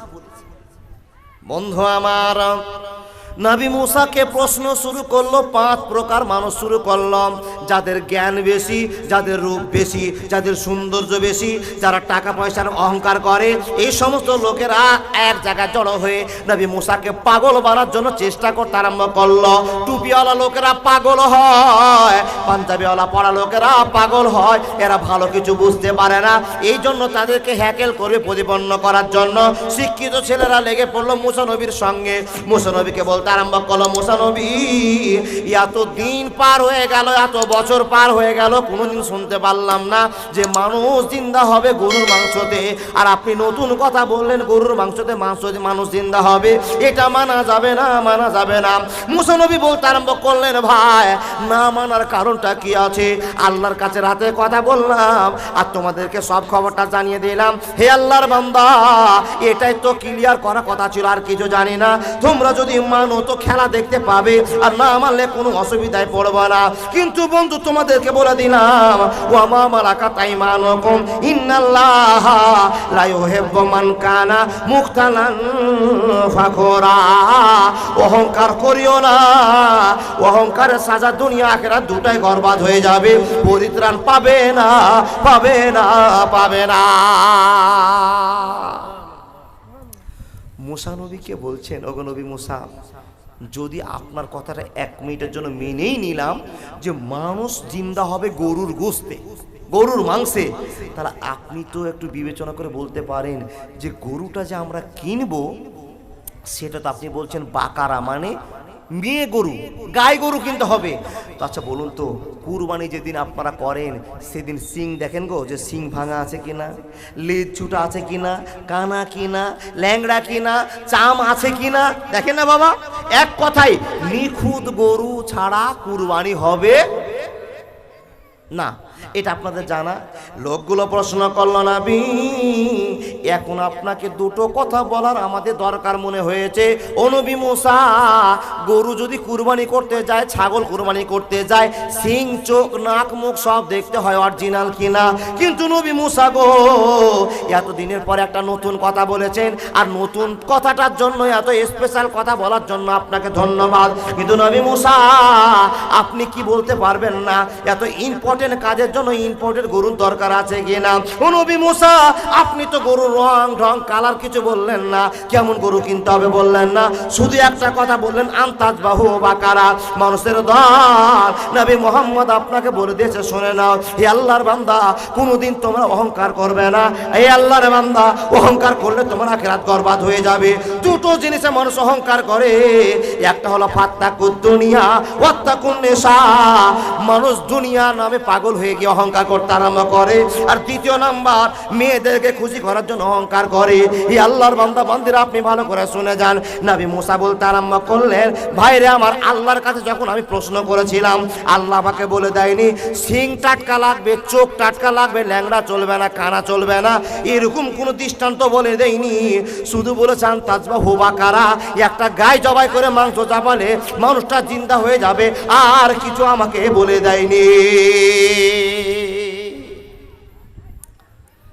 এলাকার পণ্ডিত লোকেরা, অহংকারী লোকেরা তখন নবী মুসাকে বলছেন, হুজুর আর একবার যান না, আল্লাহর কাছে গিয়ে একবার বলেন না, ও আল্লাহ, আল্লাহ গো, তোমার উম্মতেরা গরুটার ডিজাইন জানতে চেয়েছে, সিংটা ভালো হতে হবে, চোখটা টাটকা হতে হবে, লেজটা সুন্দর হতে হবে, চামড়া যেন ছাল উঠা না থাকে, ল্যাংড়া যেন না হয়। কি বর্ণনা দিচ্ছে তুমি একবার যাও। যখনই প্রশ্ন করা, মুসা নবী বলছে ভাই তোমাদেরকে আমি জোড়হাত করে বলছি খবরদার তোমরা অহংকারের মধ্যে চলে যেও না, অহংকারের সাজা বড় হবে। কিন্তু তোমরা যে কথাবার্তা শুরু করেছো মনে হয় তোমাদের ভিতরে অহংকার ঢুকে গিয়েছে। তোমরা নিজেকে শিক্ষিত মনে করো, নিজেকে টাকাওয়ালা মনে করো, নিজেকে যোগ্য মনে করেছো, আল্লাহর সঙ্গে প্রতারণা শুরু করেছো। একটা টাটকা খবর নিয়ে নাও, গাধা জল খায় কিন্তু গাধা ঘোলা করে জল খায়। প্রবাদ নাই বাবা, গাধা জল খায় তো জলকে ঘোলা করে খায়। নবী মুসা বলছেন বন্ধু আমার খবরদার এরকম বিতর্কতে যেও না। আল্লাহ তোমাদেরকে একটা প্লেন গরু কিনতে বলেছে, কিন্তু গাই হতে হবে, মেয়ে গরু হতে হবে, বেটা গরু হলে চলবে না। শুধু এইটা ফলো করে নাও, আর কিছু বাড়তি তোমাদের দেখা দরকার হবে না। এই সমস্ত লোকেরা বললো নবী মুসা হে মনটা মানে না, বড় আনন্দের সঙ্গে কত ঘর জেগে গিয়েছে, মানুষ জিন্দা হবে আর যেমন তেমন গরু জবাই করলে তো চলবে না। দয়া করে একটু আল্লাহর কাছে যান, আর যাওয়ার পর আমাদের জন্য আমার কাজটা ক্লিয়ার করে নিয়ে আসুন। এদের চাপে বন্ধুরে আমার, জনগণের চাপে নবী মুসা চলতে আরম্ভ করলেন। যাওয়ার পর আল্লাহকে বলছেন মাবুদ রে কলুদু লানা রব্বাকা ইউবাইয়িন লানা মা লাউনুহা। হে আল্লাহ দ্বিতীয়বার তোমার কাছে আবার ফিরে আসলাম। আল্লাহ বলছেন কেন ফিরে এসেছো? বলে নবী মুসা তোমার ফিরে আসার কারণটা আমি আল্লাহ জেনে গিয়েছি। কেন ফিরে এসেছো? রব্বুল আলামিন ফিরে এসেছি এজন্য গো মাবুদ। লোকেরা প্রশ্ন শুরু করে দিয়েছে, মানুষ গরুর মাংসে জিন্দা হবে বিশ্বাস হয় না, আর যদিও বা বিশ্বাস করতে পারে তো তোমাকে বিশ্বাস করে আল্লাহ বিশ্বাস করে নিয়েছে।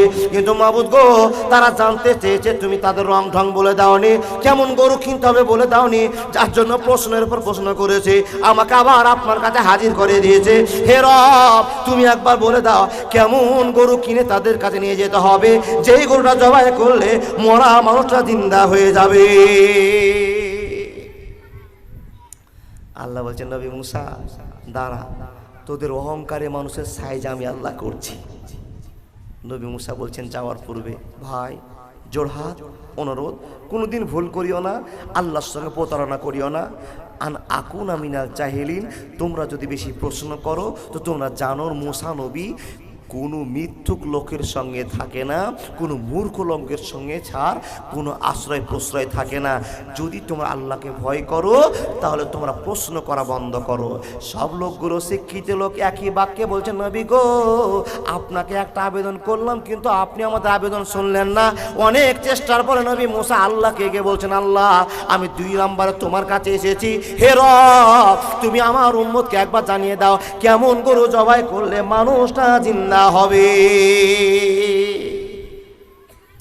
বন্ধুরে আমার রব্বুল আলামিন এই অহংকারী মানুষকে সাজা দেওয়ার জন্য এমন কথা বলে দিলেন, এমন কথা বাতিয়ে দিলেন। বন্ধুরে যে গরুটা পৃথিবীর কোনো হাটে কিনে পাওয়া যাবে না। হে আল্লাহর বান্দা নবী মুসাকে বলছেন নবী মুসা এবার তুমি চলে যাও আর লোকগুলোর কাছে বলে দাও লা ফারেজুন ওয়ালা বিকরুন আওয়ানুম বাইনা জালিকা ফাফালু মা তুমারুন।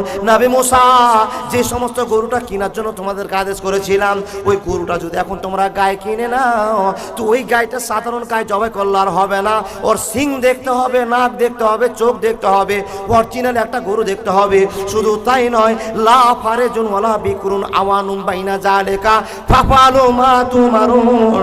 ওগো নবী মুসা এবার তুমি তাদেরকে বলে দাও যে গরুটা কিনবে ওই গায়টা এমনই গায় হতে হবে যে গায়ের পিঠের উপরে কোনোদিন কোনো রকমের ধর্মের ষাঁড় উঠেনি। কথা বুঝতে পারলেন না? আল্লাহ তাদেরকে বিপদে ফেলার জন্য এমন একটা চক্কর বলে দিলেন যেই চক্করের খবর পৃথিবীর কেউ জানে না। মাকারু ওয়া মাকার আল্লাহ ওয়াল্লাহু খায়রুল মাকিরিন।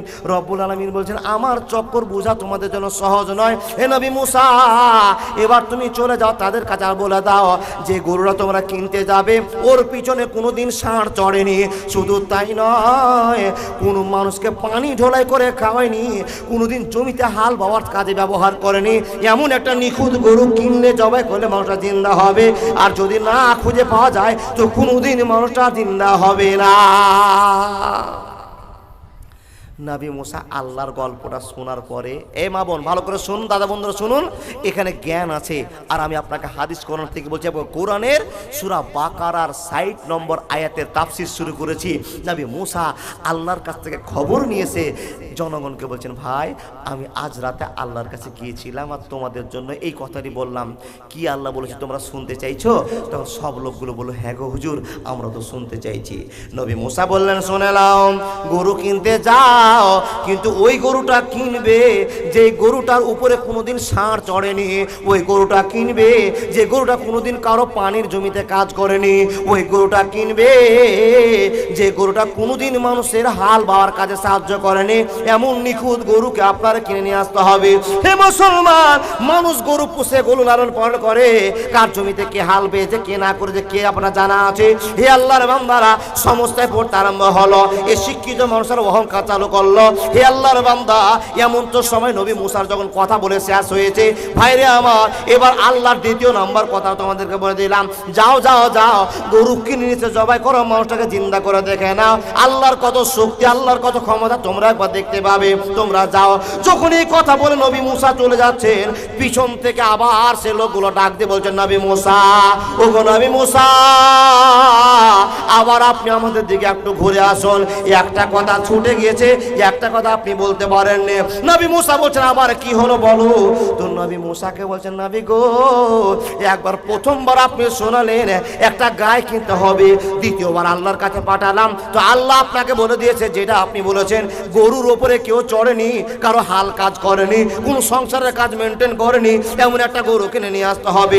নবী মুসা, সবই ঠিক আছে, সবই মেনে নিলাম, কিন্তু তৃতীয় নম্বরের কথা একটা ভুল থেকে গিয়েছে। নবী মুসা বলছেন, আনা কুনা মিনাল জাহিলিন, আমি মূর্খদের সঙ্গে থাকা কোনোদিন পছন্দ করি না। নবী মুসা বলছেন, হে কি হয়েছে বলতো, তোরা বারবার ডিস্টার্ব করছিস, এবার তোদের কি সমস্যা? এই লোকগুলো তখন আবার বাইরামু করে নিজে অহংকারের মধ্যে পড়ার জন্য অহংকার করে বলছে, নবী মুসা, তোমাকে মনে হয় আর একবার আল্লাহর কাছে যেতে হবে। জোরে বলুন নাউজুবিল্লাহ। নবী মুসা বলছেন, কেন যেতে হবে? নবী মুসা যখনই বলছেন কেন যেতে হবে, তখন নবী মুসাকে উত্তর দিয়ে বলছেন, আপনি এখন পর্যন্ত বলেননি গরুটা লাল কিনবো না, সাদা কিনবো না, কালো কিনবো। দেখেন, শুধু একটাই কথা আল্লাহ বলছেন, আম তাজবাহু বাকারা, একটা গায়ে জবাই করো, জিন্দা হয়ে যাবে, খেলা শেষ হয়ে যাবে। মানুষ নিজের কাজে নিজে বিপদে পড়ে গেল। মুসলমান শুনে নিন, এবার নবী মুসা বলছেন, ভাই তৃতীয় নাম্বার প্রশ্ন তোমরা করেছো, আল্লাহর কাছে জানতে চেয়েছো কেমন রং কিনতে হবে। নবী মুসাকে বলা হলো, নবী গো, হ্যাঁ হ্যাঁ হ্যাঁ, আপনার কাছে আমরা শুনতে চেয়েছি কেমন রং, কেমন ঢং, কেমন কিনতে হবে গুরু, আপনি বলে দেন। তখন নবী মুসা আবার এদের চাপ নির্যাতন সহ্য করতে না পেরে আল্লাহর কাছে গিয়ে বলছেন, ক্বালু দুলানা রাব্বাকা ইউবাইয়িন লানা, নবী আমি আপনার কাছে, আল্লাহ আপনার কাছে আমি আবেদন করতে আরম্ভ করলাম, 3 নম্বরে লোকের অত্যাচার সহ্য করতে পারলাম না, তোমার কাছে ছুটে আসলাম। হে আল্লাহ, তারা জানতে চেয়েছে তারা লাল গরু জবাই করবে, কালো গরু জবাই করবে না, কি জোর জবাই করবে, আপনি একবার প্রসিদ্ধ করে দেন।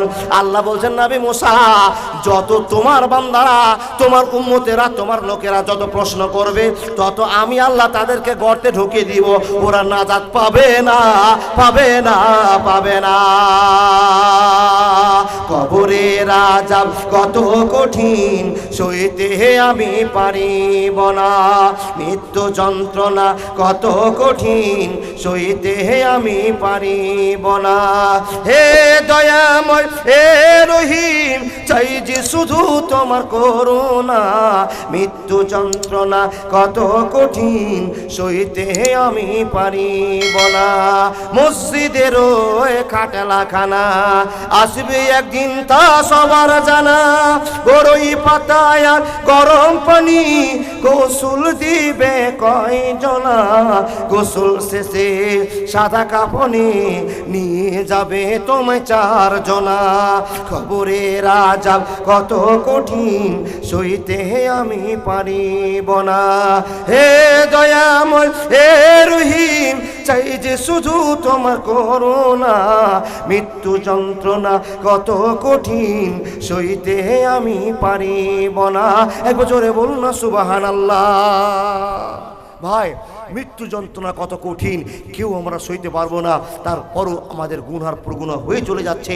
নবী মুসা বলছেন, ভাই তোমরা আল্লাহকে ছোট করার চেষ্টা করছো, আমাকে তোমরা ছোট করার চেষ্টা করছো, জেনে রাখো এর পরিণাম ভালো হবে না, হবে না, হবে না।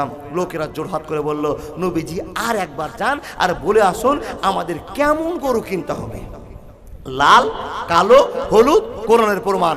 নবীজি এবার আল্লাহর কাছে গিয়ে বলছেন, কলুদুলানা, আল্লাহ লোকের জুলুমের জন্য তিনবার তোমার কাছে আসলাম, আমারও লজ্জা। হে মহান রব, ওই সমস্ত লোকেরা তোমার কাছে জানতে চেয়েছে, আমি তোমার কাছে খবরটা জানাবো আর এজন্য এসেছি। রব্বুল আলামিন, কেমন কালারের গরু কিনলে মানুষ জিন্দা হবে? সেটা লাল কিনতে হবে না, কালো কিনতে হবে না, সাদা কিনতে হবে না, চাকরা বাকরা কিনতে হবে, কেমন কিনতে হবে তোমাকে একবার প্রসিদ্ধ করে দিতে হবে। রব্বুল আলামিন বলছেন, নবী মুসা এবার ফাইনাল বেতা নিয়ে যাও, ফাইনাল খেলার রেজাল্টটা নিয়ে যাও। নবী মুসা বলছেন, আল্লাহ কি ফাইনাল রেজাল্ট? তো নবী মুসাকে বলা হলো, নবী হে, ওদেরকে গরু কিনতে বলো গা, কিন্তু আর লাল গরু জবাই করলে হবে না, কালো গরু জবাই করলে হবে না। ই আল্লাহ, কেমন গরু জবাই করতে হবে বলে দাও। তো আল্লাহ কোরআনের ভাষায় বলছেন সফরা। সফরা এর বাংলা তাফসিরে অর্থ হলো বাবা হলুদ গরু। যদি হলুদ গরু জবাই করে তো মানুষ জিন্দা হবে, আর হলুদ গরু যদি জবাই করতে না পারে মানুষ জিন্দা হবে না। ও সুধী শ্রোতা মণ্ডলী, আপনারা বলে দিন, কোন জীবনে আপনি হলুদ গরু আপনার চোখে পড়েছে নাকি বলেন? দেখেননি? দেখবেন কি করে? এটা জুলুমের গরু। লাল পাওয়া যাবে, কালো পাওয়া যাবে, সাদা পাওয়া যাবে, চাকরা পাকড় পাওয়া যাবে, মাইটা লাল পাওয়া যাবে, অনেক কালারের গরু পাওয়া যাবে, হলুদ গরু পাওয়া যাবে না। মুসা নবী বলছেন, আল্লাহ সফরা, এই তাফসির হলো হলুদ গরুর। মুসা নবী বেরিয়ে আসছেন, তখন মুসা নবীকে বলছেন, এ নবী মুসা শুনে নাও, আর একটা কথা বলে দাও, তাসুরুন নাজেরিন, তাসুরুন নাজেরিন। কোনো গাঁজাখড়ি গল্প নাই বাবা, আপনাকে কোরআন সামনে রেখে কথা বলতে আরম্ভ করেছি। এ মানুষের দল অহংকারের সাজা কেমন করবে একটু শুনে যান। আল্লাহ রাব্বুল আলামিন বলছেন, ওয়ামা মালাকাত আইমানুকুম ইন্নাল্লাহা লা ইউহিব্বু মান কানা মুখতালান ফাখরা। যে সমস্ত লোকেরা অহংকার করবে দুনিয়ার পরিণাম খারাপ হয়ে যাবে, আখিরাতের পরিণাম খারাপ হয়ে যাবে। হে আল্লাহর বান্দা, এই কথাটাকে সাপোর্ট করতে গিয়ে আপনাকে শোনাতে আরম্ভ করলাম। নবী মুসা আসলেন, আর আসার পর জনগণকে সামনে দাঁড় করে কথা বলতে আরম্ভ করলেন, ও জনগণেরা, তোমরা যে প্রশ্নগুলো করেছিলে আল্লাহর কাছে করলাম, উত্তর আল্লাহ দিয়ে দিয়েছে, নিয়ে যাও। তো আল্লাহ নবী গো কি উত্তর দিয়েছে একবার বলে দাও। বলে, তাসুরুন নাজেরিন, দেখতে সুন্দর গরু নিতে হবে, হাটের মধ্যে অরিজিনাল টপার গরু কিনতে হবে। তাসুরুন নাজেরিন, যদি গরুটাকে কেউ টানতে নাতে নিয়ে যায় তো হাজার হাজার লোক থেমে যাবে, দাঁড়িয়ে যাবে, বাস দাঁড় করে দেবে, মোটর সাইকেল দাঁড় করে দিয়ে তোমার গরুর দিকে নজর দিবে। তাসুরুন নাজেরিন, দেখলেওয়ালা গরু হতে হবে। আর কালারটা কেমন হবে? পিচ বর্ণের, হালকা হলুদ বর্ণের গরুটা হতে হবে। এই গরু যদি জোগাড় করতে পারো তার এই মরা মানুষ জিন্দা হবে, নাহলে আর জিন্দা হবে না। 10 মিনিটের আবেগ মাগো, 5 মিনিটের মন, কে তুমি মা দেখতে দিলা না এই পৃথিবীর মন। জোর করে আসিনি মা তোর শরীরে আমি, পৃথিবীতে সন্তান নাকি মায়ের কাছে দামি। এ বাপ, সবার ছেলে নিজের নিজের কাছে দামি কিনা বলুন? কারো বাবা দামি, কারো মা দামি, কারো ছেলে দামি, সবাই নিজের নিজের ক্ষমতার উপর নিজের নিজে দামি। বাপ মরে গিয়েছে, রাস্তায় মার্ডার করেছে, পাগল হয়ে গেছে, বাপকে কে মারলো, কি জন্য মারলো? এক রাওয়াতে পাওয়া যায় টাকার জন্য মার্ডার করেছে, এক রাতে পাওয়া যায় মেয়েটা সুন্দরী ছিল, কোনো বকাটা ছেলে প্রস্তাব দিয়েছে। কি প্রস্তাব? আল্লাহর বান্দা, আপনার একটাই মেয়ে, সুন্দরী মেয়ে, খুব দেখতে সুন্দর, ব্রেনও ভালো, রেজাল্ট ভালো, আপনার মেয়ে প্রত্যেক দিন সুন্দর সাইকেল নিয়ে স্কুলে যায়, আপনার মেয়েটাকে একটা ছেলে গ্রামের ভিতর ভিতর চয়েস করে দিয়েছে, ও ছেলেটার মাথায় ওয়াজ ঢোকে আছে। আল্লাহ বলেছেন ফানকিহু মা তাবালাকুম মিনান নিসা মাসনা সুলাসা ওয়া রুবা ফাইন খিফতুম আল্লাহ তাআদিলু। হে আল্লাহর বান্দা মনোযোগ দিয়ে শুনে যান, এ আল্লাহর বান্দা, আল্লাহ কোরআনে বলছেন ফানকিহু মা তাবালাকুম মিনান নিসা। এ যুবকের দল, যখন তোমার 26 বছর বয়স হয়ে যাবে, 22 বছর বয়স হয়ে যাবে, 18 বছর বয়স হয়ে যাবে, যৌবনের তাড়না তোমার অঞ্চলে প্রকাশ পেয়ে যাবে, যখন তোমার যৌবন উত্তেজনা শুরু করবে, ফানকিহু মা তাবালাকুম মিনান নিসা, সুন্দরী মেয়ে দেখে বিয়ে করে নাও। এখন আপনি যুবক হয়ে গিয়েছেন, আপনার গ্রামের একটা এমএলএর মেয়ে আছে, প্রধানের মেয়ে আছে, দেখতে সুন্দরী, আর আপনি রিক্সা চালা ছেলে, মনের ভিতরে তাকে ভালোবাসার প্রস্তাব জানিয়ে দিয়েছেন। বলুন তো বাবা, বিয়ে দেওয়াটা কোনোদিনের জন্য সম্ভব হবে? যে রিক্সা চালার ছেলে কিন্তু দেখতে সুন্দর, প্রধানের মেয়ে কিংবা দেখতে সুন্দরী মেয়ে, একটাই বাবার একটা মেয়ে, রিক্সা চালকের ছেলে ভিতরে ভিতর পছন্দ করে, মেয়েটা তার পছন্দ হয়ে গেছে। আচ্ছা বলুন, ছেলেটা অনেক দিন ছেলে মেয়ে প্রেম করলো, অবৈধ সম্পর্ক হলো, লাস্টে বাপকে খবর জানা হলো, ও আল্লাহর বান্দা, তোমার বেটির সঙ্গে আমার 3 বছর থেকে প্রেম আছে, তুমি আর বাইরে এমএলএ এমপি জামাই খুঁজতে যেও না, আমার সঙ্গে বিয়ে করে দাও। মেয়েটাকে বলা হলো যা তোর প্রেমিককে ডাকিস, প্রেমিককে খবর দেওয়া হলো বাপের কথার জন্য। মেয়েটা ডেকে এসে জোগাড় করলো, ছেলেটা তার বাপের বাড়িতে গেল, বাপের সঙ্গে কথা বলল, ছেলেটাকে জিজ্ঞেস করলো, বাপ, হ্যাঁ বাপ, তুমি আমার মেয়ের সঙ্গে 3 বছর থেকে প্রেম করছো? বলে হ্যাঁ গো বাবা, আমি 3 বছর থেকে আপনার মেয়েকে মনে ধরে নিয়েছি, আর একে ছাড়া আমি বাঁচবো না, ও আমাকে ছাড়া বাঁচবে না, আমি একেই বিয়ে করব। তো বাপ জিজ্ঞেস করছে, হ্যাঁ গো বাপ, আমি তো গ্রামের মেম্বার মানুষ, কিংবা আমার টাকা পয়সা ভালোই আছে, আচ্ছা তুমি কি ইনকাম করো? তো বলছে আমি ফ্রি ফায়ারের মাস্টার। বিয়ে হবে? জিজ্ঞেস করছে বাপ, আচ্ছা তোমার কোয়ালিফিকেশন কি? 7 পাস। মেয়েটা বিয়ে অনার্স নিয়ে পাস করেছে। আচ্ছা বিয়ে হবে? একটু হ্যাঁ না করুন। হবে না। বাপ সব দেখার পর বলছে তোমার দাদুকে?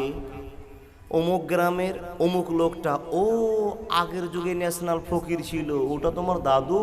তোমার বাবা বর্তমানে কি করে? বলে আমার বাপ অত বড় লোক নয়, সাধারণ রিক্সা চালক। আচ্ছা বিয়ে হবে? হবে। সব রেজাল্ট নেওয়ার পর মেয়েটা বসে আছে, ছেলেটা বসে আছে, বাপ তাকে প্রাধান্য দিয়ে বলছে, ও আল্লাহর বান্দার ছেলে, 3 বছর থেকে তোমরা সম্পর্ক করছো, তোমরা 2 জন সম্পর্ক করেছো, আমি জানতাম না, কিন্তু আমার কানে ধরা পড়েছে তোমরা সম্পর্ক করেছো। ভালো কথা শুনে না, দ্বিতীয় দিন যদি আমার মেয়ের সামনে তুমি দাঁড়িয়ে যাও, তোমাকে গুলি করে মারবো, নাহলে পুলিশের হাতে তুলে দেবো। খবর দাও, তুমি আমার মেয়ের সামনে দাঁড়াবে না। এই মেয়ে তুমি কান করে শুনে না, তোমার প্রাইভেট বন্ধ হয়ে যাবে, স্কুল বন্ধ হয়ে যাবে, খবর দাও, তুমি যোগাযোগ রাখবে না। মোবাইলটা আমাকে দাও, জমা করে দাও। সম্পূর্ণ ভুল ধারণা হয়ে গেল। মেয়ে ডেকেছিল, যে ছেলেটাকে ভালোবেসেছিলাম তাকে বিয়ে করব, কিন্তু বাপ কি করে আপনার হাতে তুলে দেয়, না না বিয়ে হবে না, বিয়ে হবে না। 2 জন রাজি ছিল, কিন্তু এখন ফাটল সৃষ্টি হয়ে গেল, ঝামেলা আটকে গেল। মেয়েটা ফোন করে জানিয়ে দিল তোমার সঙ্গে কোনোদিন বিয়ে হবে না, যদি তোমাকে আমি বিয়ে করে নি, আমার আব্বা আমার সংসারের কোনো কানা করে আমাকে আর দেবে না। 2 জনে ঝামেলা মিটে গেল, বুদ্ধি পরামর্শ হলো। ছেলেটা চিন্তা ভাবনা করলো, এই বুড়াকে না মারলে বুড়ার বেটিকে পাওয়া যাবে না। কোন লেখকের মত, বাপকে মার্ডার করলে মেয়েটাকে পাওয়া যাবে। মেয়েটার জন্য তাহলে মানুষের মার্ডার হলো। আর কেউ বলছে না না না না, এটা ভুল হয়ে গেল। কিসের জন্য লোকটাকে মার্ডার করা হয়েছিল? লোকটার অঢেল সম্পদ, খরচের জায়গা নেই, অনেক টাকা পয়সা, কারো লোভ হলো এর জমিতে কি করে বর্গা বসা যায়, এর জমি কি করে ছিনিমিনি করা যায়, এই জন্য লোকটাকে মার্ডার করলে তার ব্যাংক ব্যালেন্স আমার নামে হয়ে যাবে, এই সিদ্ধান্তে মেরেছিল। 2টোর প্রথম দিয়ে আপনাকে মিডিল মারতে আরম্ভ করেছে। আল্লাহর বান্দা মুসা নবী বলছেন, যাও এবার গরু কিনতে যাও। তাকান আমার দিকে, কি গরু কিনতে হবে একটু জোরে বলুন। জীবনে কোনোদিন দেখেছেন? তাহলে হাটে গিয়ে পাওয়া যাবে না? পাওয়া যাবে না। কেন পাওয়া যাবে না? এজন্য পাওয়া যাবে না, রব্বুল আলামিন আপনাকে বিপদে ফেলেছে, আর বিপদ থেকে উদ্ধার করতে পারে তার নামই হলো আল্লাহ। সৃষ্টিকুলের রব আল্লাহ আপনাকে বিপদে ফেলতে পারে, বিপদ থেকে উদ্ধার করতে পারে। কথা ঠিক বললাম না ভুল বললাম? বলতে হবে।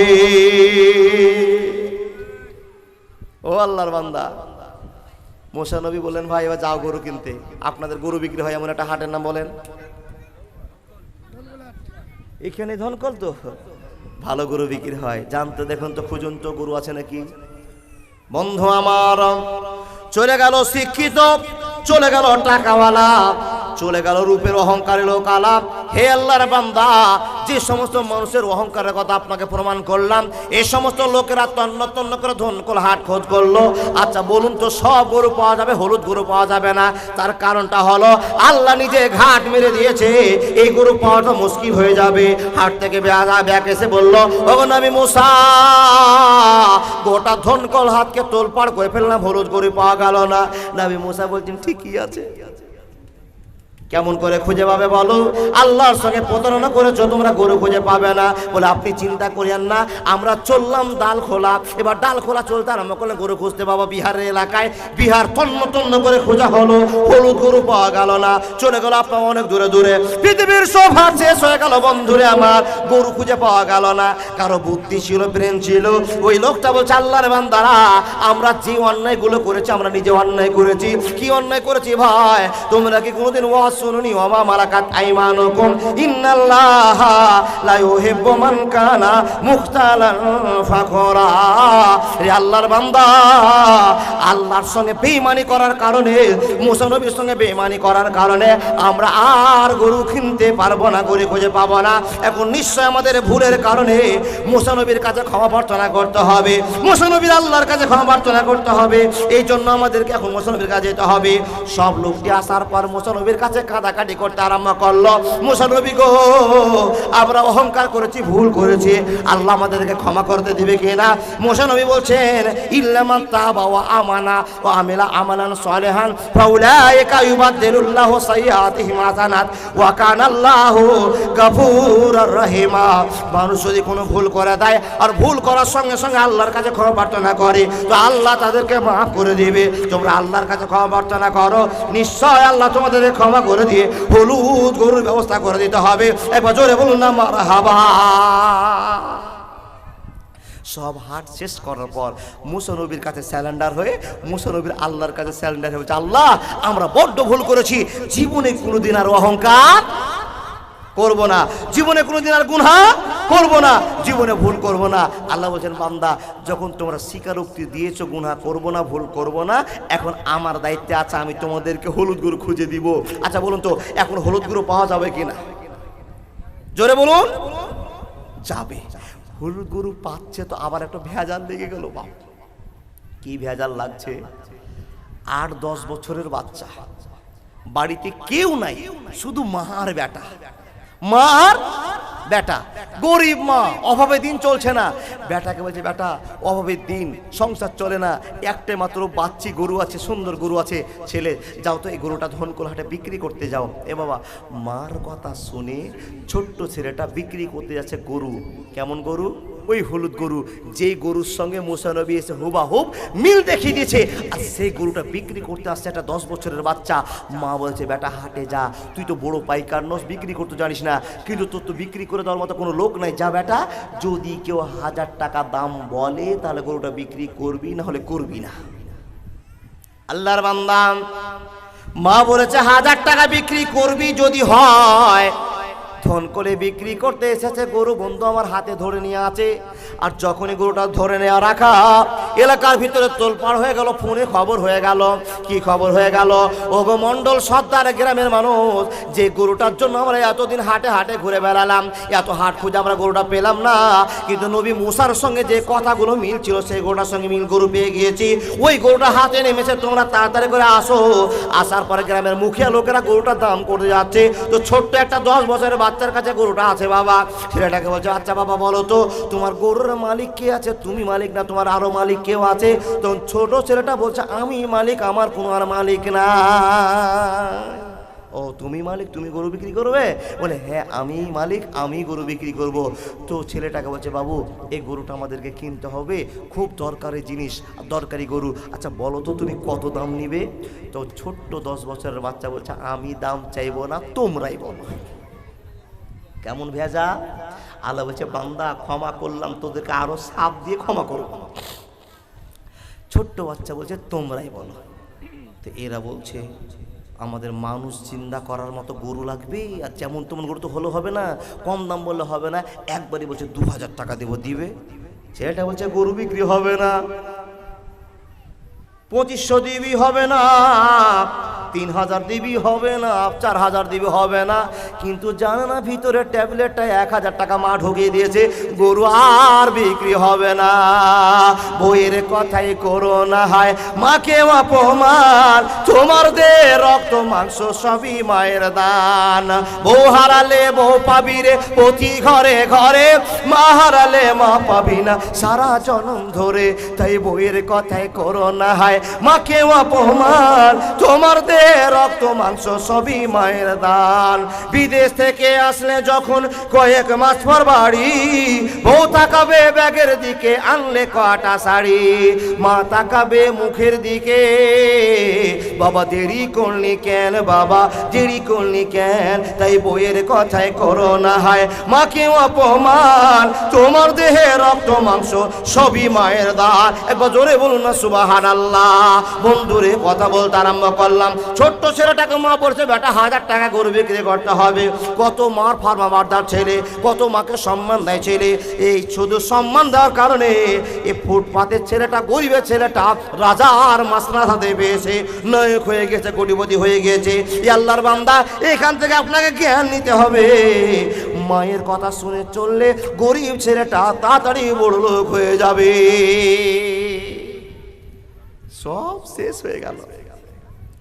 4000 বললো, গরু আর দিবে না। এই 5000 দিবি, হবে না বিক্রি। সন্ধ্যা লেগে গেল, গরুটা ঘুরে চলে গেল বাড়ি। এরা সবাই বাড়ি চলে আসলো, একে তো গরু কিনতে পারলাম না, চলো সামনে বারাবার হাট যায়। আল্লাহর বান্দা তাকান আমার দিকে, মাকে বলছো মা তুমি বলেছিলে 1000 টাকা গরু বিক্রি করতে, কিন্তু কেউ 2000, কেউ 3000, কেউ 4000। মা গরু তো আমরা 5000 পর্যন্ত বলেছে, আমি গরু বিক্রি করিনি। তুমি যে বলেছো 1000 গরু বিক্রি করতে, যার জন্য 5000 গরু বিক্রি করিনি। মা তখন ছেলেকে জড়িয়ে ধরে গালে একটা চুমা দিয়ে বলছে, সোনার টুকরা খুব ভালো কাজ করেছো। পরের দিন গরু বিক্রি করতে যাবা, যদি 10,000 কেউ বলে তাহলে গরু বিক্রি করবা, না হলে করবা না। পরের হাট, পরের সপ্তাহ আবার ছেলেটা গরু ধরে দাঁড়িয়ে আছে। মানুষ কিনুক আর না কিনুক, যাদের মরা মানুষ জিন্দা করে তারা কিনবে কিনা বলেন? মন্ডল সাহেব বলছেন, ও সর্দার পেঁচাল পড়ে লাভ হবে না, ওই 1.5 ফুটিয়া আবার গরু ধরে আছে, এর মালিক আবার আসেনি। আবার জিজ্ঞাসা করো তো মালিক আছে কিনা। ছোট ছেলেকে জিজ্ঞাসা করে বলছে, বাবু রে তোর কি মালিক আজও আসবে না? বলছে না, আমার মালিকই নাই, আমি নিজের মালিক, তোমরা দাম বলে দাও। বলছি একই কথা ওই হাটে বলেছিস, আজও বলেছি তোর গলা চিপে মেরে দিব। সর্দার বলছে, ভাইরে গলা চিপা মারা গরুতে কিন্তু মানুষ জিন্দা হবে না, মারিস না। ভেজাল লেগে আছে, লেগে আছে, লেগে আছে। সবাই নিরুপায় হয়ে গেল, গরু কিনতে পারে না। পরামর্শ করে বলছে, একবারে 20,000 টাকা দাম বল, ভেজাল করে লাভ হবে না। ছোট্ট বাচ্চাকে খুশি করার জন্য বাবা টাকা বের করে ধর, 20,000 টাকা গুনে নিয়ে চলে যায়। ছেলেটা বলছে, না না না, কোনোদিন গরু বিক্রি হবে না। এই তুই গরু বিক্রি করবি না বল, না তো খবর খারাপ আছে। এবার রাগ ধরবে কিনা? এতদিনের একটা অপশন আছে, এতদিনে আমাদের মানুষ জিন্দা করে খেলা, আর এই গরুর মাংসতে মানুষ জিন্দা হবে, আর তুই বিক্রি করবি না, টুটি চিপে দিব। কিন্তু টুটি চিপে মার্ডার করা গরুতে কি মার্ডার জিন্দা হবে? ঝামেলা লেগে গেল। কি বলছো, খবরদারি ভুল করবে না। সেই দিনও গরু বিক্রি হলো না, সব শেষ হয়ে গেল। হে বন্ধু বর আমার, আবার ছেলে চলে গেল মার কাছে, মা গো কানে শুনলাম নাকি আমাদের গরুটা যত দামি হয়েছে, এই গরুর সঙ্গে মুসা নবীর কথার সঙ্গে মিল হয়ে গেছে মা, এর জন্য আমাদের গরু বিক্রি হবে না। আর আমাদের গরুটা যদি বিক্রি হয় তো মূল্য বেশি দিতে হবে। কানে আমি শুনে পেয়েছি, যখন মার কাছে ছোট্ট কচি বাচ্চায় গল্পটা শুনিয়েছে, মার মনটা আরো শক্ত হয়ে গেছে। বেটা শুনে নে, এবার 40,000 না হলে গরু বিক্রি করবি না। আচ্ছা বলুন তো, এরা মা বেটা চালাক না পাগল? চালাক। আলহামদুলিল্লাহ, মাও চালাক ছেলেও চালাক। যদি কেউ 1000 টাকা বলে দিত তাহলে প্রথম দিনই গরু বিক্রি হতো, কিন্তু এরা সম্মানে পড়ে গেছে। তাসুর না জেনে এত সুন্দর গরু আর এত ভালো গরু 1000 টাকা কি দেয়, 2000 বলি 3000 বলি, বেশি বলতে গিয়ে বিপদে পড়ে গেছে। মা বলছে 40,000 হলে গরু বিক্রি করবি, না হলে করবি না। সব ঝামেলা শেষ হয়ে গেল বাবা। সন্ধ্যা হয়ে গেল, 50, 60, 1 লাখ টাকা হলো, গরু বিক্রি হলো না। সবার তো রাগ উঠে গেছে, ছোট্ট বাচ্চা আর আমরা এতটি সম্মানী লোক দাম করছি, গরু বিক্রি করলাম না, আর কিনতে পারলাম না, এর কোনো ব্যবস্থা করতে হবে। একজন সিদ্ধান্ত করে বলছে আগে এই গরু বিক্রি করবে না, এই কোন বাড়িতে যাচ্ছে চলো আগে দেখি, যেই বাড়ির গরু সে বাড়ি থেকে কিনে আসবো, তার আমাদের ঝামেলা হবে না, নিশ্চয়ই পাগল আছে। সন্ধ্যা লেগে গিয়েছে, ছেলেটা গরুটা সামনে সামনে টানে। 10 জন গ্রামের লোকেরা মানুষ জিন্দা করা খেলা দেখার জন্য পিছনে পিছনে যায়। যেতে যেতে বন্ধুরে আমার টাটির বাড়ি, ফাঁকা বাড়ি, কোনো মজবুত বাড়ি নয়, কোনো গ্রিলের বাড়ি নয়, ফাঁকা বাড়ি। এই বাড়িতে গরুটা বাঁধছে আর ভদ্রতার সাথে উন্না পড়ে মা বাড়ি থেকে বেরিয়ে আসে। মাকে জিজ্ঞাসা করে, মাকে উত্তর দিয়ে বলছে, মা এই যে পিছনে লোকগুলো আসছে এরাই হলো অরিজিনাল খরিদ্দার, 10 থেকে 20, 30, 40 চলে গিয়েছে। এ মা এরাই গরু কেনার জন্য এসেছে। মাকে দেখার পর এই 10 জন লোক বলছে, আরে বাবা আমরা কি ভুল করলাম, কি ভুল করলাম, একটা টাকা দিয়ে গরু কিনতে হবে না, যত রকমের বাড়ি দেখেছি সবচেয়ে দুর্বল বাড়ি এটাই আছে, ফাঁকা বাড়িতে গরু কেনার দরকার নাই। এরা মা বেটা যখনই শুইবে তখনই গরু নিয়ে গিয়ে জবাই করে মানুষ জিন্দা করে নেব। পিছন থেকে একজন জামা ধরে টান করে বলছে, শুনে লাও, একবার আল্লাহরকে তোবা করেছো, আর কয়বার তোবা করবো, আর চুরি করে গরু তো জিন্দা হবে না। অতএব তোমরা খেলা দেখতে যদি চাও, মুসা নবীকে পরীক্ষা করতে চাও তো শুনে নাও, চুরি করা গরু খবরদার মুখ দিয়ে বের করিও না। মেয়েটা গরুটা বেঁধে দিয়ে মা বাটা ঘরে চলে যাচ্ছে, পিছন থেকে বলছে, ও মেয়ে শোনো। কে গো? পর্দার সাথে ভদ্রতার সাথে মেয়েটা বলছে, কে তোমরা বাবা? বলে আমরা তোমার গরু কিনতে এসছি। বলে এই ছেলেটা কে? বলে এটা আমার বেটা। বলে এটা খ্যাপা না ভালো, পাগল না ভালো? বলে ছেলে আমার ভালো। বলে কি হয়েছে আপনারা বলেন? বলে বোন আমাদের গরুটা কিনতে হবে, এই গরুটাতে বড় একটা কাজ আছে। বোন তোমার ছেলেটা গরু বিক্রি করতে জানে না। তো কেন বিক্রি করতে জানে না? আমার ছেলে তোমাদেরকে দাম চেয়েছে। বলে না চাইনি। বলে তোমরা কত বলেছো? আমরা এই বলেছি। বলে আমার ছেলে বিক্রি করবে না। কেন বিক্রি করবে না? মার সঙ্গে গরুর দাম মিলেনি, যার জন্য গরু বিক্রি হয়নি। এবার আমি কানে শুনতে পেয়েছি তোমাদের ইম্পর্টেন্ট জায়গাতে গরুটা ব্যবহার করা হবে। আমার গরু অত সাধারণ গরু নয় যে আমি সস্তা টাকা বিক্রি করব। তখন লোকগুলো বলছে, এর মাছ চাইতে ব্যাটাই মনে হয় বেশি ভালো ছিল। ও বোন গরুটা বিক্রি করবো না? বলে হ্যাঁ বিক্রি করবো নিশ্চয়। বলে আমার মূল্য দিতে হবে। বন্ধুরে আমার, বোন তুমি কত টাকা চাইছো? চাও গরুটা কিনতে হবে। আর মুসা নবীর কথার সঙ্গে আপনার গরুটাই মিলে গিয়েছে, এই জন্য এই গরুটা কিনে নিয়ে জবাই করে মানুষটা জিন্দা করতে হবে। রহমান সত্তর মোড়ে পড়ে আছে, কে মার্ডার করেছে, কেন মার্ডার করেছে কিচ্ছু জানি না, ওই লোকটাকে জিন্দা করার জন্য খেলা দেখবো। বোন তোমারও তো ইচ্ছা আছে, খেলা দেখার দরকার আছে। মুসা নবীকেও পরীক্ষা করা হবে আর মুসা নবীর আল্লাহকেও পরীক্ষা করা হবে। অসুবিধা নাই, তুমি দাম চাও। তখন মেয়েটা বলছে আমি গরুটাকে জবাই করব, আর জবাই করার পর যেটা জিনিস চাইবো যদি জিতে পারো তারা তোমরা বলো, আর যদি না দিতে পারো তো আমার গরু বিক্রি হবে না। সব লোকগুলো মাথায় হাত দিয়ে বলছে, আল্লাহ আমরা মনে হয় এই মেয়েটার কাছ থেকে আরো গরু কিনতে পারবো না। মেয়েটা বলছে ভাই গরুটা আমি জবাই করব আর মাংসটা বের করে তোমাদেরকে দিয়ে দিব, চামড়া ভরে একটা জিনিস আবেদন করব, যদি দিতে পারো তাহলে গরু বিক্রি হবে, না হলে গরু বিক্রি হবে না। এই কথাটা বলে মেয়েটা ঘরে চলে গেল। বাইরে 10 জন লোক দাঁড়িয়ে আছে। এবার ঘটনাটা ঘটছে কি, কে কে শুনবেন বলুন তো বাপ? এই ঘটনাটা ঘটছে মা ছেলে সঙ্গে ঘটনাটা ঘটছে, আর 10 জন লোক বাইরে আছে। কে ঘটনা ঘটাচ্ছে, কি করে ঘটনা ঘটছে? খেলার মালিক কে?